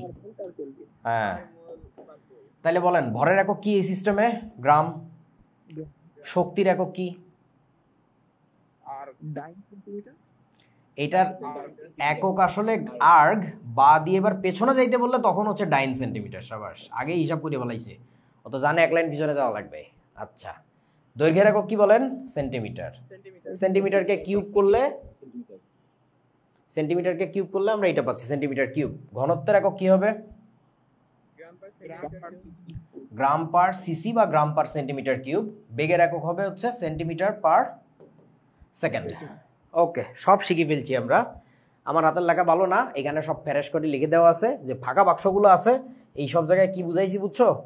এই রাশিগুলোর একক আসলে লিটার অ্যাটমসফিয়ার পদ্ধতিতে নাই, সো আপনারাও ব্যবহার করবেন না। যদি কখনো এই রাশিগুলো নিয়ে কাজ করা লাগে তখন কেমিস্ট্রিতে আর থাকা যায় না, তখন বাধ্য হয়ে তোমার ফিজিক্সের বাসায় যেতে হবে, যে ভাই একটা থাকতে দাও আর কি। ওকে, এই যে একটা প্রশ্ন করি বকা দিয়ে না এক সেকেন্ড, এই ব্যারি বড় হাতের বি লেখে আর কি। হ্যাঁ বলো, কি প্রশ্ন? ভাই ওই মিলিলিটার আর সেন্টিমিটার কিউব একই হয় কিভাবে জানি? আবার বল, মিলিলিটার আর ওই যে সেন্টিমিটার কিউব একই। ও, ওইটা তো প্রথমে তোদের কাছে আমি ক্ষমা চেয়ে নিলাম যে ওই প্রশ্ন আমারে কেউ জিজ্ঞেস করিস না। তার কারণ হচ্ছে ওইটার উত্তর দিতে গেলে না ইতিহাস টানতে হবে এখন, মানে ঐতিহাসিকভাবে কেমনে বুঝাই। আচ্ছা, তোরা কি জানিস পানির ঘনত্ব কত? 1000 KG per metre cube 4 degree Celsius তাপমাত্রায়। এই ফলা তো জিনিস রে দেখি। পানির ঘনত্ব যে 1000 কেজি পার মিটার কিউব, তোমাদের ফিজিক্সের ভাইয়ারা বসায় দেয় ধুম ধারাক্কা। ধরো একটা অঙ্কে ফিজিক্সে তাপমাত্রা বলে দিচ্ছে যে 700 ডিগ্রি সেলসিয়াস তাপমাত্রা, তাও বসাচ্ছে পানির ঘনত্ব 1000। পানির ঘনত্ব 1000 কেজি পার মিটার কিউব কিন্তু সবসময় না, এক্স্যাক্টলি 4 ডিগ্রি সেলসিয়াস তাপমাত্রা আর কি। এনিওয়ে, সো তোদেরকে আমি জিজ্ঞাসা করি, এই যে 1000 কত সুন্দর একটা ডেটা না? দেখতো তাকায়, কত সুন্দর একটা ডেটা। তোদের কি মনে হয় ব্যাপারটা কাকতালীয়, মানে আন্দাজে ধরছে আর হয়ে গেছে? না ভাইয়া এগুলো সব মেপে মেপে হিসাব করা। মেপে মেপে হিসাব করা মানে কি? এই দাঁড়া, আচ্ছা মানে 1 কেজি কাকে বলে? ওই যে তোরা ছোটবেলায় পড়ার কথা, ফ্রান্সের কোন একটা মিউজিয়ামে জানি রাখা আছে একটা ধাতব বস্তু, সেটার যে ভর তারা 1 কেজি বলে, তাই না? কি জানি পড়ছিলি না? তোদের কি মনে হয় জাস্ট মনে চাইছে আর এইটুকু দেখতো ভর কত, এটার 1 কেজি ধর, মানে ব্যাপারটা আসলে এরকম না। হিসাবগুলো বিজ্ঞানীরা, মানে এদেরকে যে সম্মানটা আমরা দেখাই তার কারণটা হচ্ছে এরা আগে থেকে হিসাবগুলো এমনভাবে ধরছে যে এইটুকু ভরকে নিও না, ওসে একটু কমাও, তাইলে হিসাব নিকাশ সুন্দর হবে। যেমন ধর, ডজন মানে কেন 12? এই কোশ্চেনটা যদি বুঝোস তাইলেই তো অনেক মজা পাবি। ডজন মানে কেন 12 পিস? 12 তো একটা বিচ্ছিরি সংখ্যা, 10 ধরলে তো ভালো হইতো, 10 ধরে নাই কেন? কলা ব্যবসায়ীদের জন্য 12 সংখ্যাটা বেশি সুবিধাজনক, বোঝো নাই? প্রতিটা কলার ছড়াতে নর্মালি দেখা যায় প্রাকৃতিকভাবে 12 পিস করে কলা হয়। সো তারা ডজন মানে যখন 12 ধরছে তাদের জন্য হিসাব নিকাশ অনেক সুবিধা হয়েছে। পানির ঘনত্ব তোমরা যে বলো 1000 কেজি পার মিটার কিউব, এটাকে আমরা ডিডাব্লিউ দিয়ে লিখবো। ডিডাব্লিউ মানে বুঝছো তো, ডেন্সিটি অফ ওয়াটার। এটাকে আমি কি বলতে পারি জানো? 1 গ্রাম পার কি বলেন তো, সিসি। বুঝো না আমার কথা মনে হয়? 1 গ্রাম পার সেন্টিমিটার কিউব। বেসিক্যালি প্রথমে আগে আসলে গ্রাম বা সেন্টিমিটার কিউবের হিসাবটা ঠিক করা হয়েছিল, ওই কারণে ডেটাগুলো এত সুন্দর সুন্দর আসে আর কি। তোদেরকে মনে হয় আমি বুঝাইতে পারতেছি না, মানে ব্যাপারটার আনসারটা পুরোপুরি ঐতিহাসিক। এখন ইতিহাসটা না শুরু করলে ভাই অ্যাডমিশন টেস্ট শেষ হয়ে যাবে। এই জন্য কই যে এখন আমার জিজ্ঞাসা না, মানে এটা একাডেমিকে অনেক লম্বা আলোচনা আর কি, মানে কোনো ক্লাসে করি না, যদি কেউ যে জানতে চায় তখন আর কি সেই সব বলা যায় আর কি। ওকে, সো আপাতত ভাই আমরা ধরে নিব কত, যত মিলিলিটার আমাকে বলেন, এক্স মিলিলিটার যদি হয় তাহলে কত কত সিসি, এক্স সিসি। মানে আপাতত ভাই এইভাবে চালা, অ্যাডমিশনের পরে চান্স পায়ে তার তখন আসিস যে ভাই এবার শিখান, তখন ইনশাল্লাহ বলবো। এখন ডিটেল বলা যাবে না আর কি খুব বেশি, বাট জেনে রাখো এগুলোর কারণগুলো ঐতিহাসিক, মানে লিটারেলি, এবং এই ইতিহাসগুলো খুব মজার আর কি। ওকে, সো এই যে আপনাদের এখানে ফ্রেশ করে দেওয়া আছে, আমার হাতের লেখা বুঝবা না এই জন্য সুন্দর করে দেওয়া। এই তোরা আমাকে একটা কথা বল বাবা, সেই কথাটা হইতেছে আমি জানতে চাই 1 জুল মানে কত আর্গ, বলেন। কিভাবে পাইলেন, প্রমাণ কি? আর এর ভ্যালু থেকে। আচ্ছা আমি একটু দেখাই, দুইভাবে করা যায়। 8.314 joule per mole per kelvin, এটা শিখছিলাম আর এর ভ্যালু। আবার শিখছিলাম 8.314 ইন্টু 10⁻7 দিলে এখানে আসে আর্গ পার মোল পার কেলভিন। সো তাহলে বোথ সাইডে কাটাকাটি করি, করলে পার মোল পার কেলভিন গন, তাহলে থাকবে কত? অতএব 8.314 জুল ইকুয়াল টু কত? 8.314 10⁻7 আর্গ, এটা থাকবে। থাকার পরে এবার আবার কি কেটে দিব? বোথ সাইডে সব কেটে দিব, এটা কাটবো। তাহলে অতএব থাকলো 1 জুল মানে হচ্ছে 10⁻7 আর্গ। এই তো প্রমাণ নাকি? আচ্ছা, এখন এটা ছাড়া আর কোনো সিস্টেমের প্রমাণ কারোর জানা আছে?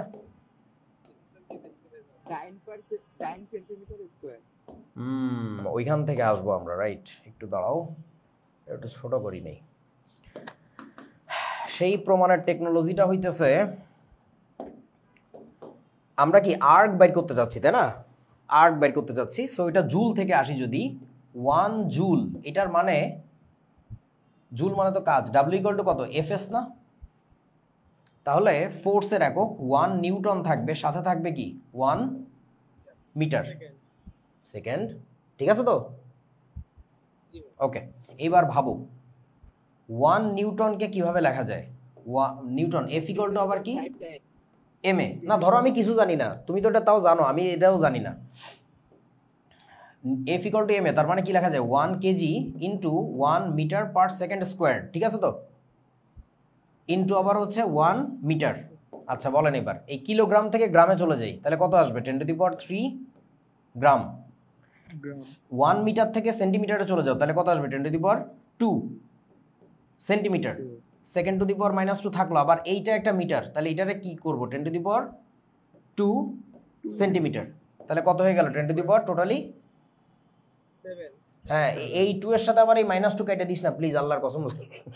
তাহলে 10⁻7 থাকবে কি গ্রাম, তারপরে কি সেন্টিমিটার পার সেকেন্ড। কেন সেন্টিমিটার? সেন্টিমিটার তো আমার দুইটা। Centimetre square per second. হ্যাঁ, per second square. So basically এইটাকে আমরা কি বলি বলেন তো? একবারে আর্ক বলি। ওই জিনিসটা দেখতে বিশ্রী লাগে, অনেক বড় সড়ো হয় বলে আর্ক বলে দিই আর কি একবারে। ওকে, আবারও বলতেছি, এই প্রমাণগুলো না জানলেও কোনো ক্ষতি নেই, বাট যত বেশি ভাঙতে শিখবা তত ভালো হবে জীবনে আর কি। ওকে, সো এখানে সব ফ্রেশ করে লিখে দেওয়া আছে। এবার আসেন হোমোজেনাস আর নন হোমোজেনাস ইকুয়েশন কি, এই জিনিসটা আমরা একটু শিখে ফেলি। বলেন হোমোজেনাস ইকুয়েশন আমরা কাকে বলবো? হোমোজেনাস শব্দের অর্থ কি বলো তো? হোমোজেনাস শব্দের অর্থ কি? সমগোত্রীয় বা একই রকমের, একই ধরনের। সো আমাদের কিছু সমীকরণ আছে কেমিস্ট্রিতে, আমরা দেখি P1 V1 = P2 V2, বা V1 / T1 = কি জানি V2 / T2, তারপরে কি জানি D1 T1 = D2 T2।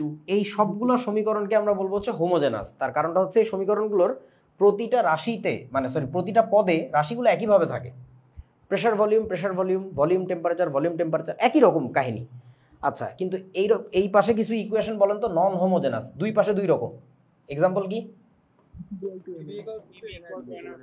এটা একটা নন হোমোজেনাস ইকুয়েশন। আরো এক্সাম্পল বলেন। CRMS equals to root over 3RT by n. PM equal to DRT, ঠিক আছে না? আচ্ছা আমাকে একটু বলো তো, আমি যদি লিখি V equal to U plus AT বা GT, এটা কি হোমোজেনাস নাকি নন হোমোজেনাস? নন হোমোজেনাস, কারণ বাম পাশে V আছে ভাই, ডান পাশে V এর কোনো খবরও নাই। আচ্ছা F equal to M এ কি হবে? নন হোমোজেনাস। সো কাহিনীটা হচ্ছে যেটা F equal to M এর সূত্র দিয়ে যদি ব্যাখ্যা করি, ছোট একটা সূত্র, আমাকে একটু বলেন, কেউ এম এর মান বসাইছে গ্রাম এককে, মন চাইছে তাই বসাইছে, আর তোমার ধরো অ্যাক্সিলারেশন তখন বসাইছে হচ্ছে তোমার কোন এককে বলো তো, কিসে বসানো উচিত? Centimetre per second square. তখন ফোর্স পাবে কোন এককে বলেন তো? ডাইন একক। ডাইন এককে। নন হোমোজেনাস হইলে, ইকুয়েশন যখন নন হোমোজেনাস হয় তখন এই সবগুলো রাশি একই পদ্ধতির এককে বসাইতে হয়। যেমন এখন আমি কোন পদ্ধতিতে বসাইছি সবগুলো রাশিকে? সিজিএস। তাহলে আমার অঙ্ক কি হবে, মানে কারেক্ট হয়েছে নাকি ভুল হয়েছে? ঠিকই আছে। সো কাহিনী হচ্ছে এটাই যে তুমি চাইলে পুরোটা এসআইতে করো অথবা সিজিএস এ করো, যে কোনো একটা পদ্ধতি অনুসরণ করা লাগবে। আচ্ছা বলেন, এইখানে যদি আমরা পিভি ইকুয়াল টু এনআরটিতে প্রেশারটা কোনো কারণে বসায় ফেলি একবার অ্যাটমসফিয়ার এককে, তখন ভলিউমটা অবশ্যই কিসে বসাইতে হবে? লিটার। কারণ তুমি লিটার অ্যাটমসফিয়ার পদ্ধতিতে যাচ্ছ। মোল সংখ্যার একক সারাটা জীবনই মোল। আর এর একক কি? লিটার অ্যাটমসফিয়ার পার মোল পার কেলভিন। টেম্পারেচারটা আবারও কেলভিনে। আচ্ছা এখন এইখানটাতে যদি আমি প্রেশারের এককটা কোনো কারণে অ্যাটমসফিয়ার বসাই, তাহলে ওই পাশেও নিশ্চয়ই অ্যাটমসফিয়ারই বসাইতে হবে, সেটা তো ঠিকই আছে। তাহলে এই পাশে কি কিসে বসানো উচিত? লিটারে না? হ্যাঁ, কাহিনী হচ্ছে হোমোজেনাস ইকুয়েশন হইলে এটা আমি স্বাধীনভাবে বসাইতে পারি। এখানে আমি চাইলে বদনা এককে বসাইতে পারি, যে 2 বদনা গ্যাস আছে আমার কাছে, বুঝো নাই? তাহলে বলো তো আনসারটা কোন এককে আসবে? এখানে বদনায় চলে আসবে। বদনা নিয়ে হাসাহাসি করবা না, বদনা খুব গুরুত্বপূর্ণ একটা উপাদান আমাদের জীবনে আর কি, হ্যাঁ, একটা গুরুত্বপূর্ণ মৌল আর কি। আচ্ছা এখন বলেন, টেম্পারেচারটা আমরা এখানে যদি কেলভিনে বসাই তাহলে এই পাশেও আসবে মানে এই পাশেও কেলভিনে বসাইতে হবে। ডেনসিটিটা যদি এখানে আমি বসাই গ্রাম পার সিসি এককে, তাহলে এই পাশে কিসে পাবো? গ্রাম পার সিসি। যা বসাইছো তাই পাবা। এখন হোমোজেনাস ইকুয়েশন হইলে তাহলে একটা সুবিধা আছে, লিটারের সাথে অ্যাটমসফিয়ার বসাইতে হবে এমন কোনো কথা নাই। আমি চাইলে এখানে ধরো প্রেশারটা প্যাসকেলেও বসাইতে পারতাম, আয়তনটা তাহলে আমি লিটারেও বসাইতে পারতাম, মানে ইচ্ছা মতো ইউজ করা যাচ্ছে। এখন একটা বিশেষ রাশি আছে যেটাকে অবশ্যই দুই পাশে ঠিক করে বসাইতে হয়, সেই রাশিটা কোনটা বলেন তো? না, হোমোজেনাস হওয়া সত্ত্বেও একটা বিশেষ রাশি আছে, সেটার নাম হচ্ছে temperature. Temperature, right. Temperature should always be in kelvin. তুমি যদি কখনো ভাবো যে এখানে আমি ভাই ডিগ্রি সেলসিয়াসে বসাবো, তাহলে এই পাশে ডিগ্রি সেলসিয়াসে আসবে? জীবনেও কোনোদিন আসবে না। এখানে ফারেনহাইট বসালে ওখানে কি ফারেনহাইট আসবে? আসবে না। কারণ এই সূত্রগুলো কিন্তু প্রমাণিত করাই হয়েছে কেলভিন স্কেল প্রতিষ্ঠার পরে, মানে কেলভিন স্কেলের ধারণার উপরে ভিত্তি করে। সো খবরদার এই ভুলটা যেন কইরো না যে হোমোজেনাস ইকুয়েশন বলে এই পাশে ডিগ্রি সেলসিয়াস বসাই দিছি, ওই পাশে ডিগ্রি সেলসিয়াসে বেরোয় চলে আসবে আর কি। ওকে, তারপরে চলেন পিভি ইকুয়াল টু এনআরটির কথাটা একটু বলে দেই, কাজে লাগবে আমাদের। বলেন, প্রেশারটা কেউ একজন বসাইছে ধরেন অ্যাটমসফিয়ার এককে, তাহলে আয়তন বসাবে লিটারে, মোল সংখ্যা তখন অবশ্যই কিসে? মোলে। আর এর একক লিটার অ্যাটমসফিয়ার পার মোল পার কেলভিন। টেম্পারেচারটা আবারও কেলভিনে।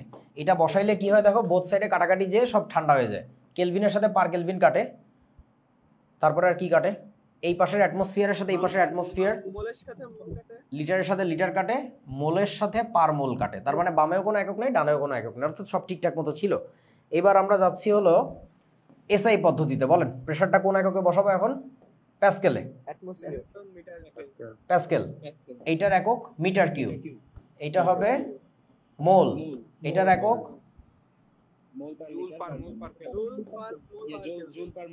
Joule per mole per kelvin, আর এখানে আবারও কেলভিন। কি কি কাটে আমরা একটু দেখি। কেলভিন পার কেলভিন গন, পার মোল মোল গন। আল্লাহ, এবার কি করব?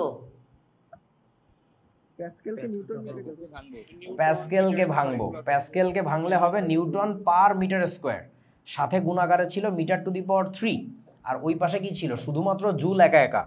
এবার ভাবো তো এই পাশে কাটাকাটি করলে কি হবে, শুধুমাত্র একটা মিটার থাকে না, নিউটন মিটার মানে হচ্ছে জুল, আর জুলজুলি তো জুল, সব মিলে আমার জুলজুলি হয়ে গেল, সব কাটাকাটি শেষ, হিসাব ঠিক মতো থাকবে, সে একক উল্টাপাল্টা করা যাবে না। আচ্ছা চলেন, অনেকক্ষণ অনেক আলোচনা হয়েছে, এবার অঙ্ক করেন। এটা রাজশাহী ভার্সিটি না কোথায় জানি আসা প্রশ্ন, কিভাবে করব ভাইয়া, এতক্ষণ তো ভালোই লাগতেছিল, হঠাৎ অঙ্ক ধরাই দিলে। আল্লাহ, ফেসবুকের লোকজন গালি যে দিতেছে রে, কারোর দিকে কোনো খেয়াল করতেছি না। এই তোমরা ভর্তি হয়ে যাও, তাহলে খেয়াল করবো না।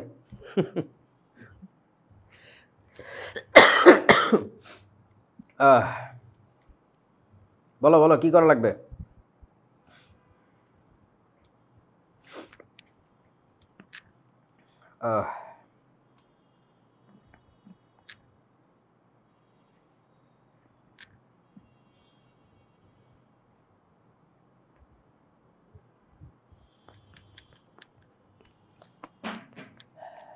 বলেন কেমনে করব? একটা টেকনোলজি শিখাই, দেখেন আপনাদের। এত তাপমাত্রা, এত চাপে, এত মিটার কিউব সালফার ডাইঅক্সাইড গ্যাসে কয়টা অণু থাকে? ক্যালকুলেটর নেওয়া যাবে না কিন্তু। বলেন তো কোন সূত্রের অঙ্ক এটা?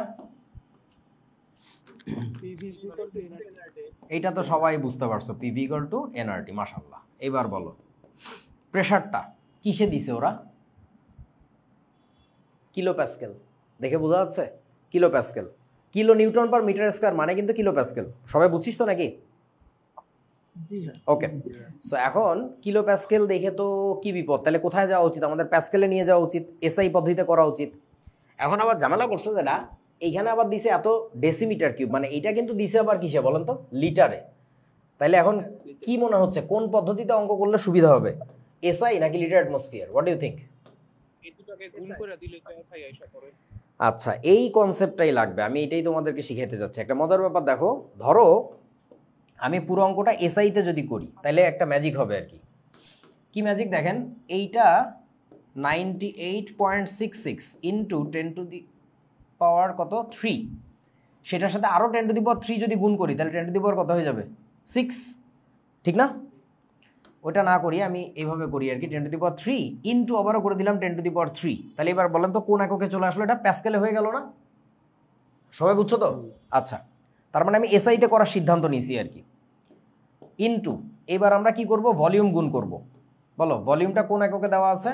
লিটারে। এখন তোমাদের কি মনে পড়ে এই লিটারকে কিভাবে মিটার কিউবে কনভার্ট করে? 1 লিটার মানে কিন্তু 10 টু দি পাওয়ার -3 ছিল মিটার কিউব, একটু আগে দেখাইছি, মনে আছে? আচ্ছা, তাহলে 0.5 লিটার মানে কত হবে? 0.5 ইন্টু 10 টু দি পাওয়ার কত বলেন তো? -3। একক কি হবে এটার? মিটার কিউবে চলে গেল এখন। ওকে, তাহলে এটা নিছি প্যাসকেলে, এটা নিছি মিটার কিউবে, ভালো কথা। ইকুয়াল টু মোল নাম্বার কত ওইটাই জানতে চাইছে বেসিক্যালি, কতটি অণু থাকে ওটা পরে বের করতেছি। ইন্টু আর এর মান তাহলে কত লিখবো বলেন তো এখন? 8.314 ইন্টু বলো টেম্পারেচার কত লিখবা? 27 ডিগ্রি সেলসিয়াস মানে 300 কেলভিন। ঠিক আছে, একটা ম্যাজিক খেয়াল করছে এই পাশে, ওই যে আফনান মনে হয় না কে বলে ফেললো, ম্যাজিকটা হচ্ছে তোমার এটা কনভার্ট করার দরকারই ছিল না, যা মান ছিল এটা বসাই দিলে হয়ে যেত অঙ্ক। এই 10 টু দি পাওয়ার 3টা কেন আনছিলা? কিলো প্যাসকেল থেকে প্যাসকেলে নেওয়ার জন্য, মনে আছে?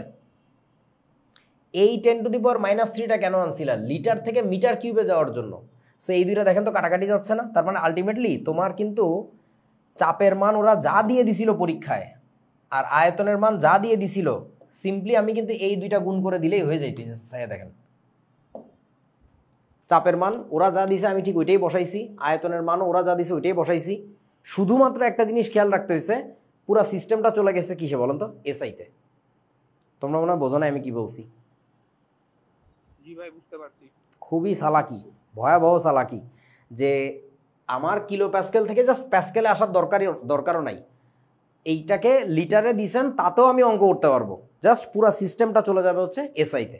এখন বলো এটার হাতে হাতে ক্যালকুলেশন করবা কেমনে? ক্যালকুলেটর তো নাই, কি বিপদ। এটা অর্ধেক হয়ে গেলে 49.3। হ্যাঁ, হাতে করা যাবে। আমি একটু দেখাই, এটার সাথে আচ্ছা এটার 98.66, তুমি একটু অ্যাপ্রক্সিমেশন শেখো, এটারে ধরে নাও 100 আছে, ধরো 100 আছে, অথবা আরও কাহিনী করা যায়। এটার অর্ধেক কত বলেন তো? 49.33 না, বুঝছস তো? 98-এর অর্ধেক কত? 49। তাহলে এই পাশে থাকবে হচ্ছে 49.33। অর্ধেক কেন করতেছি? যে 0.5 দিয়ে গুণ করা মানে কি বেসিক্যালি 2 দিয়ে ডিভাইড করা। সো 49.33 ইন্টু তাহলে কত থাকবে? 10⁻³ ইকুয়াল টু ওই পাশে n ইন্টু 3, এটা 25-এর মতো আসবে না? একটু খেয়াল করে দেখতো, 3 দিয়ে গুণ কর বাবা, 3/24, আবার 0.3কে কিন্তু 3 দিয়ে গুণ করলে কিন্তু 0.9 আসে, মানে তুমি ধরো না, অ্যাপ্রক্সিমেশন করো, মানে 25-এর সাথে কত থাকবে বলেন তো? 2টা 0 থাকবে না? বুঝতে পারছো আমার কথা? ওকে, এইবার বাকিটুকু আপনারা হিসাব না পারলে তো সমস্যা। এই পাশে ধরেন অ্যাপ্রক্সিমেট করেন, এইটা ধরেন 50 ছিল, 49.33 ধরা লাগবে না, এটা ধরো 50 ছিল। এইটা যদি 50 হয় আর ওই পাশে আছে 25, তাহলে কি থাকবে বলেন তো আলটিমেটলি? বলেন। এই পাশে থাকবে 2 × 10⁻³ আর ওই পাশে আছে কত? শুধুমাত্র কত? 100 10⁻, কত? 2 × কত? n না? বুঝতে পারছিস কি আমার কথা? ওকে, তাহলে এবার কাটাকাটি করেন নিজেরা, বলেন কত থাকে আলটিমেটলি n এর মান? এই পাশে তো এটা নিচে আসলে শুধুমাত্র n ইকুয়াল টু কত হবে? 20 হওয়ার কথা, ঠিক তো নাকি? বুঝতে পারছিস? ক্যালকুলেটর দিয়ে টিপ দিয়ে দেখতো আমার হিসাব নিকাশ ঠিক আছে কিনা। ক্যালকুলেটরে 19.77 আসে। 19.77, হ্যাঁ তাহলে ঠিকই তো আছে, 19.77 মানে 20 আর কি। আচ্ছা, এখন আমাদের এখানে একটু ডেটা ভুল দেওয়া আছে, তাইলে ডেফিনেটলি রাইট। কি একটা অঙ্ক নিয়ে আসছে ডেটা ভুল, কোনো একটা টাইপিংয়ের ভুল হয়েছে, এখানে কারেক্ট আনসার কোনটা হবে বুঝছো তো? এই যে এই দুইটার যে কোনো একটা হবে আর কি, এই যে এই দুইটার যে কোনো একটা, মানে ওরা এখানে টাইপ করছে ভুল আর কি, আমাদের যে টাইপিং হয়েছে টাইপিংয়ের সময় ভুল হয়েছে। আপনারা কি আইডিয়াটা বুঝছেন তো কেমনে করা যায় হাতে? মানে আমি একটা টেকনিক শিখাইতে চাইছি যে কিলো প্যাসকেলে থাকলে চাপ আর আয়তন যদি লিটারে থাকে তাও বসাই দিলে অঙ্ক করা যায়, জাস্ট এই কনসেপ্টটা থাকা লাগবে। আরও একটা অঙ্ক করি তাহলে আরও খোলাসা হবে, একই টাইপের অঙ্ক আর কি নিয়ে আসছি। দেখো 200 কিলো প্যাসকেল চাপে একটি পাত্রে 3 লিটার নাইট্রোজেন আছে, দেখছেন? এইটা দেখে মনে হচ্ছে লিটার অ্যাটমসফিয়ার পদ্ধতিতে অঙ্ক করা উচিত, এটা দেখে মনে হচ্ছে যে এসআইতে করা উচিত। কিছুই না, কম্বাইন করে করা যাবে। নাইট্রোজেন গ্যাস আছে যার তাপমাত্রা এত ডিগ্রি সেলসিয়াস হলে ওই পাত্রে গ্যাসের মোল সংখ্যা কত? আবারও সেই পিভি ইকুয়াল টু এনআরটি, সেই টেকনোলজি অ্যাপ্লাই করি। বলেন প্রেশারের মান কত বসাই দিব আমরা? কিলো প্যাসকেলেই থাকুক, বুঝতেছিস তো? কিলো প্যাসকেলেই থাকুক, কনভার্ট করার দরকার নাই। ইন্টু আয়তন বসাই দিব আবারও লিটারে, মোল নাম্বার বের করব, আর এর মান কত লিখবো বলেন? 8.314, মানে এসআই সিস্টেমে করতেছি আর কি। হ্যাঁ আচ্ছা, ইন্টু টেম্পারেচার কত? ওই যে -224.89, এইটার মুখোমুখি হিসাব করবা কেমনে বলো? আনুমানিক 50, আনুমানিক ধরো -225 ধরো, ওকে, এত ডিগ্রি সেলসিয়াস কিন্তু। এখন বলো তো তোমার ওই কত জানি 273 কি করা লাগে? যোগ করা লাগে, তাই না? এখন একটু ভাবেন এখানে কত হয়, কত থাকবে? 48 50-এর ধারে গেছে না, বুঝছস তো? আচ্ছা ধরো তুমি এই জায়গায় 50 বসাইছি আমি, ধরো না 50 বসাইছি, তাহলে এবার একটু মুখোমুখি হিসাব করো কত থাকে? 600, আর এখানে কত? হ্যাঁ 5 কত? 40 না? হ্যাঁ তাহলে মোটামুটি 5 হচ্ছে 40, হ্যাঁ তাহলে কত? 400 হয়ে যাবে না এখানে? বুঝতে পারছিস কি আমার কথা? তাহলে n ইকুয়াল টু কত আসবে বলেন তো? 6/4, 6/4 মানে কত? 1.5, একেবারে বরাবর 1.5, এটাই কারেক্ট আনসার, এটাই গ্যারান্টেড। মানে তুমি যতটুকু কম আর বেশি নিছো হয়ে যায়। আর ক্যালকুলেটর ছাড়া যেসব জায়গায় পরীক্ষা হয় তাদের কোথাওই মানগুলো এমনভাবে দেয় না যে খুব কাছাকাছি, খুব সূক্ষ্ম মান, এরকম কখনোই পাওয়া যায় না, যথেষ্ট দূরে দূরে মান থাকে। এখানে তো দেখা যাচ্ছে এমন যদি হয়তো 1.39994999, তাহলে ভিন্ন কথা আর কি, ওইরকম কখনোই দেয় না আর কি, কারণ স্যাররা তো আসলেই দেখতে চায় যে তোমার মেন্টাল ক্রিটিক্যাল থিঙ্কিং অ্যাবিলিটি কত। হ্যাঁ এই আর কি। ওকে, তারপরে চলো, এই যে এই কথাটাই বলতে চাইছি আমি এতক্ষণ। চাপ যদি কিলো প্যাসকেলে থাকে এবং আয়তন যদি লিটারে থাকে তাহলে কোনো এককের পরিবর্তনের দরকার নাই, সেটা হলো কোন সিস্টেমে বলেন তো? এসআইতে যাচ্ছে। তোমরা কি বুঝছো আমার কথা আসলে? ওকে, তারপরে চলেন, এটা কি? আচ্ছা, CRMS = √3RT/m, এই অঙ্ক করার সময় তুমি কি বের করতেছো আলটিমেটলি? বেগ। এটা তো বেগ, তাই না? আরএমএস বেগ হোক আর যে বেগই হোক, এটা বেগ। তাহলে বলেন তো অবশ্যই এখানে আর এর মান কোন পদ্ধতিতে বসানো উচিত? এসআই এককে এসআই পদ্ধতিতে বসাইতে হবে, না বসাইলে কিন্তু অঙ্ক হবে না। এবং তখন যে এম এর মান গ্যাঞ্জাম হয়ে যাবে। কিন্তু কি করতে হবে বলেন তো? কেজিতে বলবো না, এটা হচ্ছে কেজি পার মোলে বসাইতে হয়। আচ্ছা, এই সিআরএমএস, আচ্ছা ধরো আর এর মানটা আমি বসাইছি হচ্ছে 8.314 ইন্টু 10⁻7, তাহলে বলেন তখন এম এর মান কি করতে হবে? গ্রাম পার মল। তখন থাকবে গ্রাম পার মোলে। আর এম এর পরিচয় তো সবাই জানো মনে হয়, আণবিক ভর। অনেকেই জানো মনে হয় সঠিকটা মোলার ভর, কিন্তু এম আসলে শিখছেন তো সবাই নাকি? আচ্ছা, যারা জানো না যদি কেউ থেকে থাকো বলে দিচ্ছি, এম কিন্তু আণবিক ভর। বলবা না জীবনেও, মাইট খেয়ে মরি যাবা। বহু বছর ধরে এই সংগ্রাম করতেছি। এটা হচ্ছে কি ভর? মোলার ভর। এখন বল মোলার ভর কাকে বলে, কে পারবি? কোন পদার্থের 1 মোলের যে পরিমাণ ভর হয় তাকে ওই পদার্থের মোলার ভর বলে। রাইট। কোনো পদার্থের 1 মোল নিলে যতটুকু ভর হয়।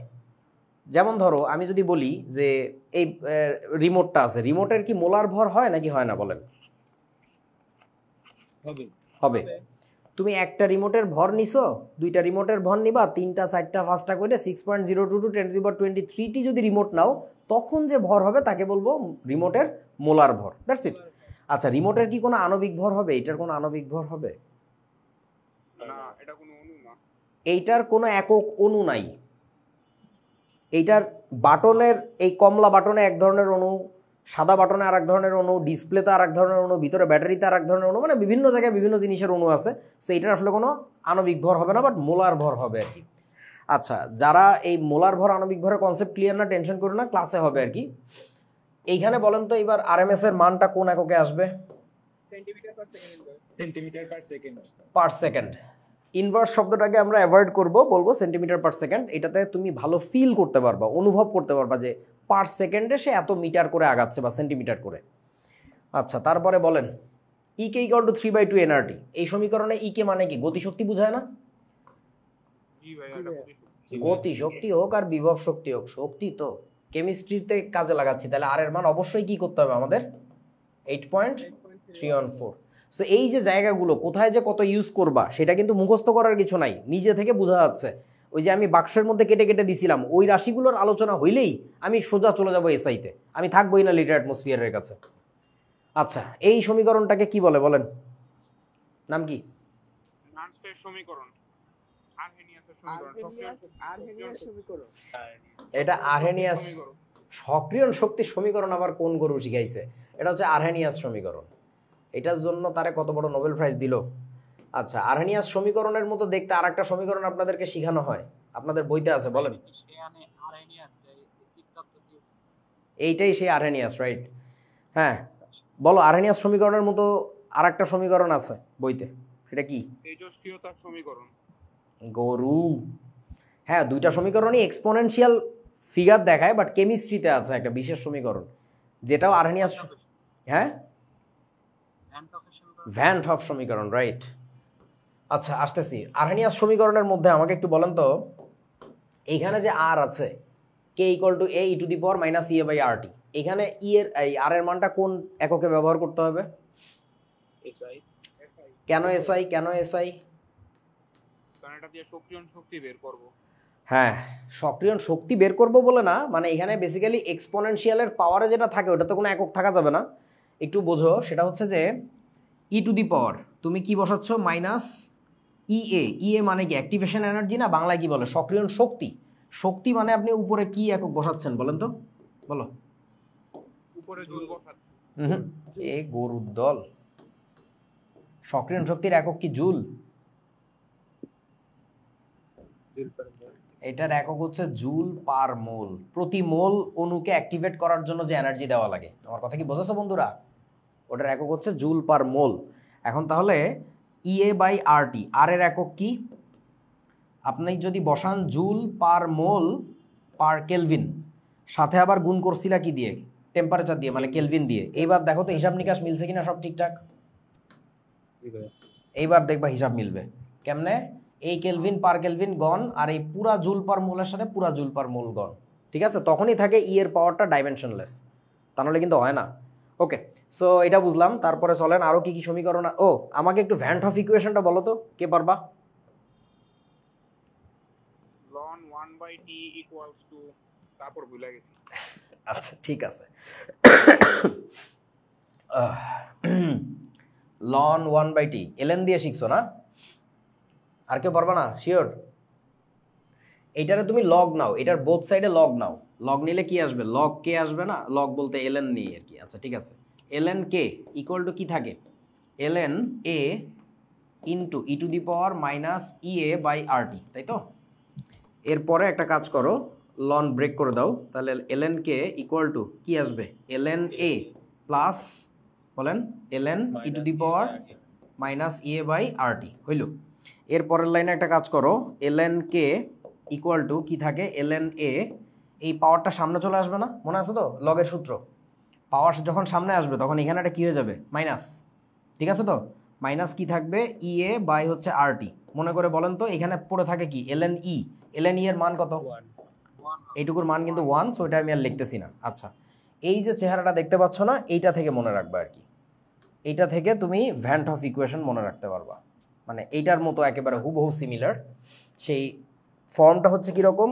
এখানে যেমন ln কে থাকে, ওই সময় থাকবে হচ্ছে ln কি বলেন তো? কে পি, মানে আমাদের বই অনুযায়ী এখানে থাকবে ln কেপি, ওই যে কেপি কেসির যে কেপি। আচ্ছা, ইকুয়াল টু এই এটাকে আমরা কি বলি মনে আছে? এ এর পরিচয় কি? আরহেনিয়াস ধ্রুবক বলে না? ভুলে গেছি সব। তাহলে এখানে তুমি লিখবা হচ্ছে একটা ln কোনো একটা কনস্ট্যান্ট দিবা আর কি, কোনো একটা কনস্ট্যান্ট দিলাম আর কি, বা শুধু কনস্ট্যান্ট লিখলেও কোনো সমস্যা নাই। হ্যাঁ, মাইনাস ওই শুধু কনস্ট্যান্ট আর ln কনস্ট্যান্ট তো একই কথা, মানে আমি এটার সাথে মিল দেখাচ্ছি আর কি। Minus E A by R T, এখানে জাস্ট কি থাকবে বলেন তো? Minus del H by R T. So এই জিনিসটাকে তখন আমরা বলি হচ্ছে ভ্যান হফ ইকুয়েশন। এটাকে বলা হচ্ছে ভ্যান হফ সমীকরণ।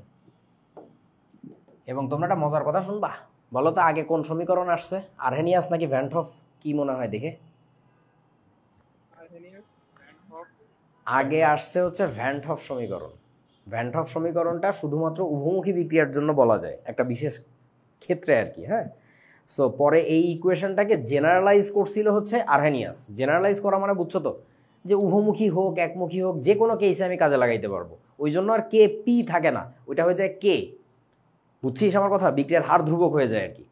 তা এই ভাইয়া এই জায়গায় বলো, এই জায়গায় কেপিটা কিউপি হইলো না কেন? এটা আসলে আমি তো বললাম না আমাদের বই অনুযায়ী লিখছি, বইতে যা আছে এটা না লিখলে তোরা আর পরীক্ষা নাম্বার দিবে না বাবু, চান্সটা ভাবি না, এই জন্য বলতেছি। এটা আসলে কেপিও না কিউপিও না, এই গ্যাঞ্জাম আছে আর কি। মানে পি দিয়ে আমরা বলি কি, আমরা গ্যাসাস রিয়াকশনকে এক্সপ্লেইন করতে পারি বলে ওই কেপি কিউপি লাগাই। আসলে এটা শুধু গ্যাসাস রিয়াকশনের জন্য না, যে কোনো রিভার্সিবল রিয়াকশনের জন্য। তোমরা একটু উইকি ঘাটলে দেখবা এখানে কে লেখার পরে সান্দির উপরে এইরকম একটা চিহ্ন দেয়। এটা আসলে ওই জিনিস। এখন এইসবের আলোচনা তো আমাদের বইতে নাই। হ্যাঁ, এগুলো করলে এখন ঝামেলা আর কি। ওকে, কি যেন বলতেছিলাম তোদেরকে? ও, সো বেসিক্যালি ভ্যান হফ প্রথমে তার এই ইকুয়েশনের জন্য নোবেল প্রাইজ পায়, তারপরে ওইটার যে সিমিলার ইকুয়েশন আরহেনিয়াস বানায় আরও জেনারেলাইজ করে, এটার জন্য সে নোবেল প্রাইজ পায় আর কি। সো কি সুন্দর বন্ধুত্ব দেখতে পাইতেছ। আচ্ছা, তারপরে চলো, এই যে সমীকরণটা, এটার নাম কি বলেন? নার্নস্ট ইকুয়েশন, NERNST। এটাকে অনেকে বলে নার্নষ্ট সমীকরণ। নষ্ট না, লোকটা ভালোই ছিল। আচ্ছা, নার্নস্ট ইকুয়েশনের মধ্যে বলো আর এর মান কত বসাবো? 8.314, কেন, যুক্তি কি? কারণ ই সেল ভোল্টে। হ্যাঁ, ই সেল ই নট সেল এগুলো সব হচ্ছে ভোল্ট। সো ভোল্ট মানে জানো কি? একটু আগে শিখাইছি আমরা। ভোল্ট মানে জানো কি? Joule per coulomb. এইটা বলতে না পারলে মাইর খেয়ে মরি যাইতি। Joule per coulomb. সো এখানে যেহেতু তুমি জুল নিয়ে কাজ করতেছো, ডেফিনেটলি ভিতরে জুল থাকা লাগবে, তা নাহলে কিন্তু ঝামেলা। আচ্ছা, তোমাদের কাছে একটা প্রশ্ন করি, দেখি পারো কিনা। এমনি না পারলে মন খারাপের কিছু নাই, এমনি একটা মজার প্রশ্ন আর কি। অ্যাভোগাড্রো সংখ্যা যেটা এনে, এটার একক কি জানো? পার মোল। কে বললি? নাম কি? জুবায়ের। জুবায়ের। এটার এককটা তোমরা একটু জেনে রাখো, পার মোল। কথাটা সত্য, আমি এটা কোনো ব্যাচে কোনো দিন দেখায় দেই নাই, বলে দেই নাই, সবসময় কাজ দিয়ে দেই। তোদের আজকে জীবনের প্রথম ইতিহাসে লেখাই দিলাম। আচ্ছা, আমাকে একটু এটা প্রমাণ করে দেখাইতে পারবি জুবাইর, কেমনে প্রমাণ করা যায় এটা সহজে? সবচেয়ে সহজে, এখান থেকে করিস না, এটা দেখে মনে পড়ছে আমার আর কি।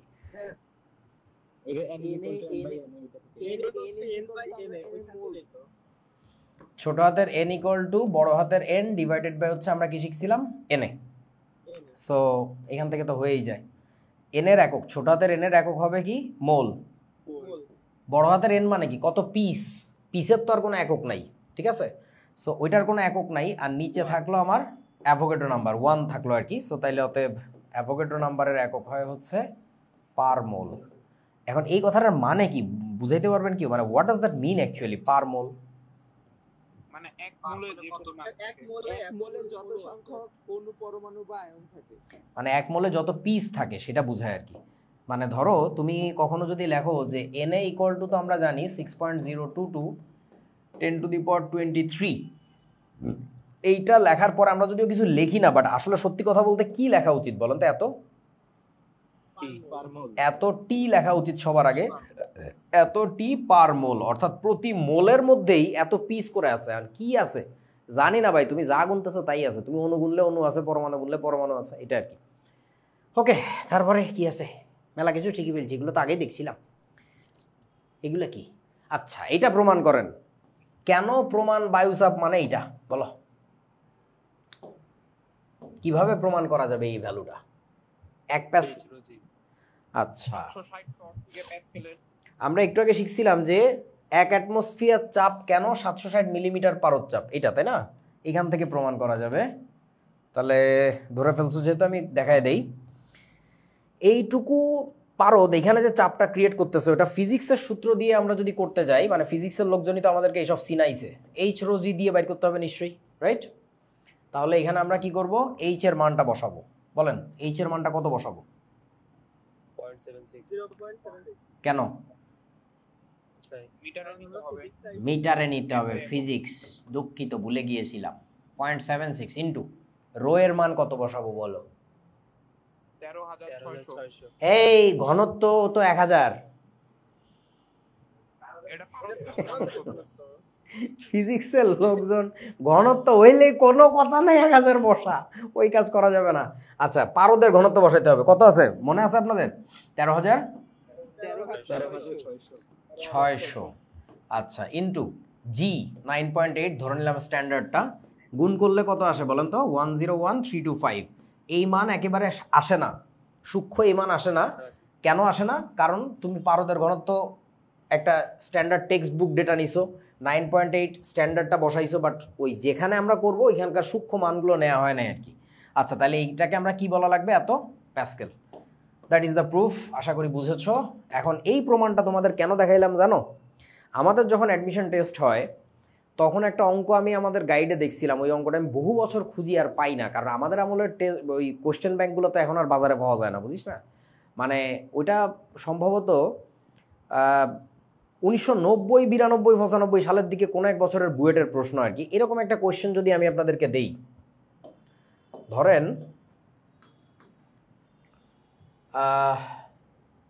970 মিলিমিটার চাপে 3 লিটার কার্বন ডাইঅক্সাইড গ্যাসের তাপমাত্রা এরকম দিলাম আর কি, মানে কনসেপ্ট বোঝার জন্য বলতেছি, ঠিক আছে? ইঞ্জিনিয়ারিং কনসেপ্ট বোঝার জন্য। তাপমাত্রা ধরো 300 কেলভিন হলে কতটি অণু আছে, এরকম একটা অঙ্ক যদি দিই, তোমরা কি পরীক্ষার হলে বসে কানবা? বলেন তো কেমনে করা লাগবে? কোন সূত্র? মার্কারি প্রেসারে কনভার্ট করতে হবে ঘনত্বের অনুপাত দিয়ে। এই সূত্র দিয়েই তো করা লাগবে নাকি? জি ভাই। ওকে, মানে ডেটাগুলো খেয়াল করে দেখো কি কি আছে। তোমার কাছে চাপ আছে, এখন এটা কিন্তু মার্কারি প্রেশার না, ওটা কিন্তু ওয়াটার প্রেশার, দেখতে পাচ্ছেন? গ্যাঞ্জামটা লাগাইছে এই জায়গায় আর কি। আচ্ছা, 3 লিটার ভলিউম আছে, প্রেশার আছে, ভলিউম আছে, তাপমাত্রা দেওয়া আছে, তাহলে মোল নাম্বার জানতে চাইছে, হইতেই পারে। এখন বলো আমাকে, আফনান না বললি যে মার্কারির সাথে কম্পেয়ার করে বের করবো আমরা নাকি? কি ভাই আমি বললাম, ওই টেকনোলজি বাদে আরো সহজ রাস্তা দেখাও, একেবারে সহজ রাস্তা, কিভাবে করা যায় অঙ্ক বলেন। প্রেশারের মানটা তুমি বাংলা সিস্টেমে বাইর করে দাও না ভাই, বাংলা বুঝো, বাংলা। তোমার কাছে এত উঁচা করে পানি রাখা আছে, বলেন তার চাপ কত হবে? এইচ রো জি বল 0.97, ডেটা বল 0.97, বুঝছিস তো? 0.9 হ্যাঁ, ইনটু বলেন রো এর মান এবার কত লিখবো? 13,600 নাকি? 1000 এইবার লেখা লাগবে 1000। আচ্ছা, ইনটু এবার বলেন জি কত? 9.8। এইটাই তো আসলে ওই চাপের পরিমাণটা। সো তুমি যদি কনসেপ্টটা খোলাসা থাকে তাহলে তোমার আসলে পারদ চাপের অঙ্ক দিক আর ফানি চাপের অঙ্ক দিক আর মধু চাপের অঙ্ক দিক, তুমি স্যারের ডেকে বলবা মধুর ঘনত্ব কত একটু কয়েতে, যে কোনো কিছু চাপের অঙ্কই তো করা যায়। আচ্ছা, ইনটু আয়তনের একক কি হবে? ও, আয়তন কি 3 লিটার বসানো যাবে এখন নাকি? 10 to the power -3 equal to mole number আমি বাইর করব, আর এর মান কত? 8.314। টেম্পারেচার বলছিল 300 কেলভিন, এটা বসাই দিব, বাড়ি চলে যাব, এন এর মান বের করে শেষ। মানে আমি জাস্ট কনসেপ্ট দেখানোর জন্য বললাম আর কি, ঠিক আছে? ডেটা মেটা নিয়ে ভাইবো না। ওকে, আমার আজকের মূল পড়াশোনা শেষ, এবার আমরা একটু গল্প টল্প করে বাড়ি চলে যাবো আর কি। বলো, আজকে বেশি লম্বা ক্লাস নিব না, আমিও শরীর ভালো না আর কি, আর এত জ্ঞান দিয়ে কি হবে, জীবনটা আগে। এই প্রশ্নটা তোমাদের কাছে নিয়ে আসা হয়েছে, এটা ঢাকা বিশ্ববিদ্যালয়ের 2016-17 বা 17-18 প্রশ্ন, ঠিক আছে? আমার খেয়াল নাই। ঢাকা বিশ্ববিদ্যালয়ের ভর্তি পরীক্ষার প্রশ্ন, তোমরা যে কোনো কোয়েশ্চেন ব্যাংক খুলবা বাজারের, আমাদের তো কোয়েশ্চেন ব্যাংক নাই, খুললেই দেখবে এই প্রশ্নটা আছে। এই প্রশ্নটা একটু পড়ে একটু দেখো, আমাকে বলো। লেখাগুলো পড়তে মনে হয় তোমাদের একটু কষ্ট হচ্ছে। কিছু প্রশ্ন আছে দেখো, যেগুলোর ক্ষেত্রে হয় পুরো প্রশ্ন নইলে পুরো উত্তর পুরোপুরি ইংরেজিতে, অর্থাৎ তুমি যদি ইংরেজি টার্মগুলো না জানো তাহলে আনসার করতে পারবা না। আমাকে একটু বলো কত কত নাম্বার প্রশ্ন?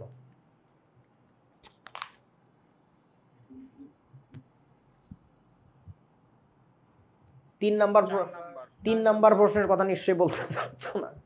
আচ্ছা, 4 নাম্বারে কি হয়েছে? রাইট, এই যে ইংরেজি দেখেন আনসার, সব ইংরেজি আনসার। আচ্ছা, তারপরে আমি 7কেও ধরবো। কেন 7কে ধরতেছি জানো? এই যে কেমিক্যাল জিনিসগুলোর নাম না, কেমিক্যাল সংকেতগুলোর নাম তোমরা বাংলায় দেখে দেখে অভ্যস্ত, তো সবার কথা বলবো না, বাট অনেকেই আছো যারা আসলে ইংরেজি নামগুলোর সাথে এতই কম অভ্যস্ত, দেখে না উচ্চারণ করতে পারে না। যেমন বলতো আমাকে একটু এটার উচ্চারণ কি? ডলোমাইট। হ্যাঁ, তারপরে এটার উচ্চারণ কি? সিলিকা। আচ্ছা, তারপরে 8, 9। ওকে, আপনারা একটু আমাকে বলেন তো এইটার বাংলা পারবা? ইলেকট্রন আসক্তি, রাইট। আচ্ছা, তারপরে গেল, এবার আসেন এইখানে বলেন কোনটা কোনটা? 10। এই যে ইংরেজিতে লেখছে, সহজ জিনিস বলে পারতেছো, কঠিন দিলেই ঝামেলা। তারপরে 13, 15। এইটার উচ্চারণ কত? বলো এটার উচ্চারণ।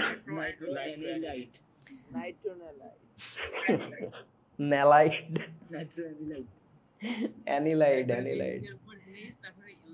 আচ্ছা, এটার উচ্চারণ কি বলেন? ভাই বিশ্বাস কর, ভর্তি পরীক্ষার দিন যে তোর মাথায় কি পরিমাণে চাপ থাকবে রে ভাই, সেই সময় তুই সারাটা জীবন কোনো একটা কিছুর বানান, ধর স্যালিসাইলিক অ্যাসিড, কত কঠিন টাইপের বানান না, তুই সারাটা জীবন বাংলায় দেখছি সেইভাবে, হঠাৎ ইংরেজি দেখলে না তোর মাথার মধ্যে আগুনটা ধরে যাবে যে কি এগুলা। সো ইংরেজির অভ্যাস থাকতে হবে, তা নাহলে সমস্যা। আচ্ছা, তারপরে এখানে বলেন কোনটা কোনটা?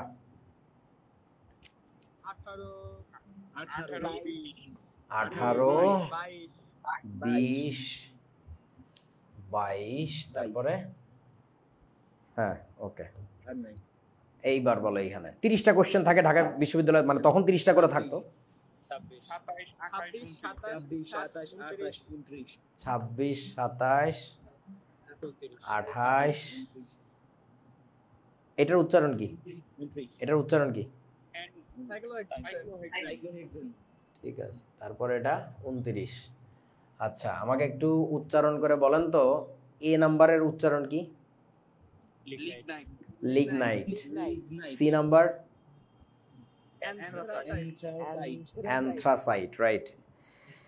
আচ্ছা, ওকে, সো কতগুলো প্রশ্ন হয়েছে আমরা একটু গুনি। এখানে কয়টা? 4টা, 5 6 7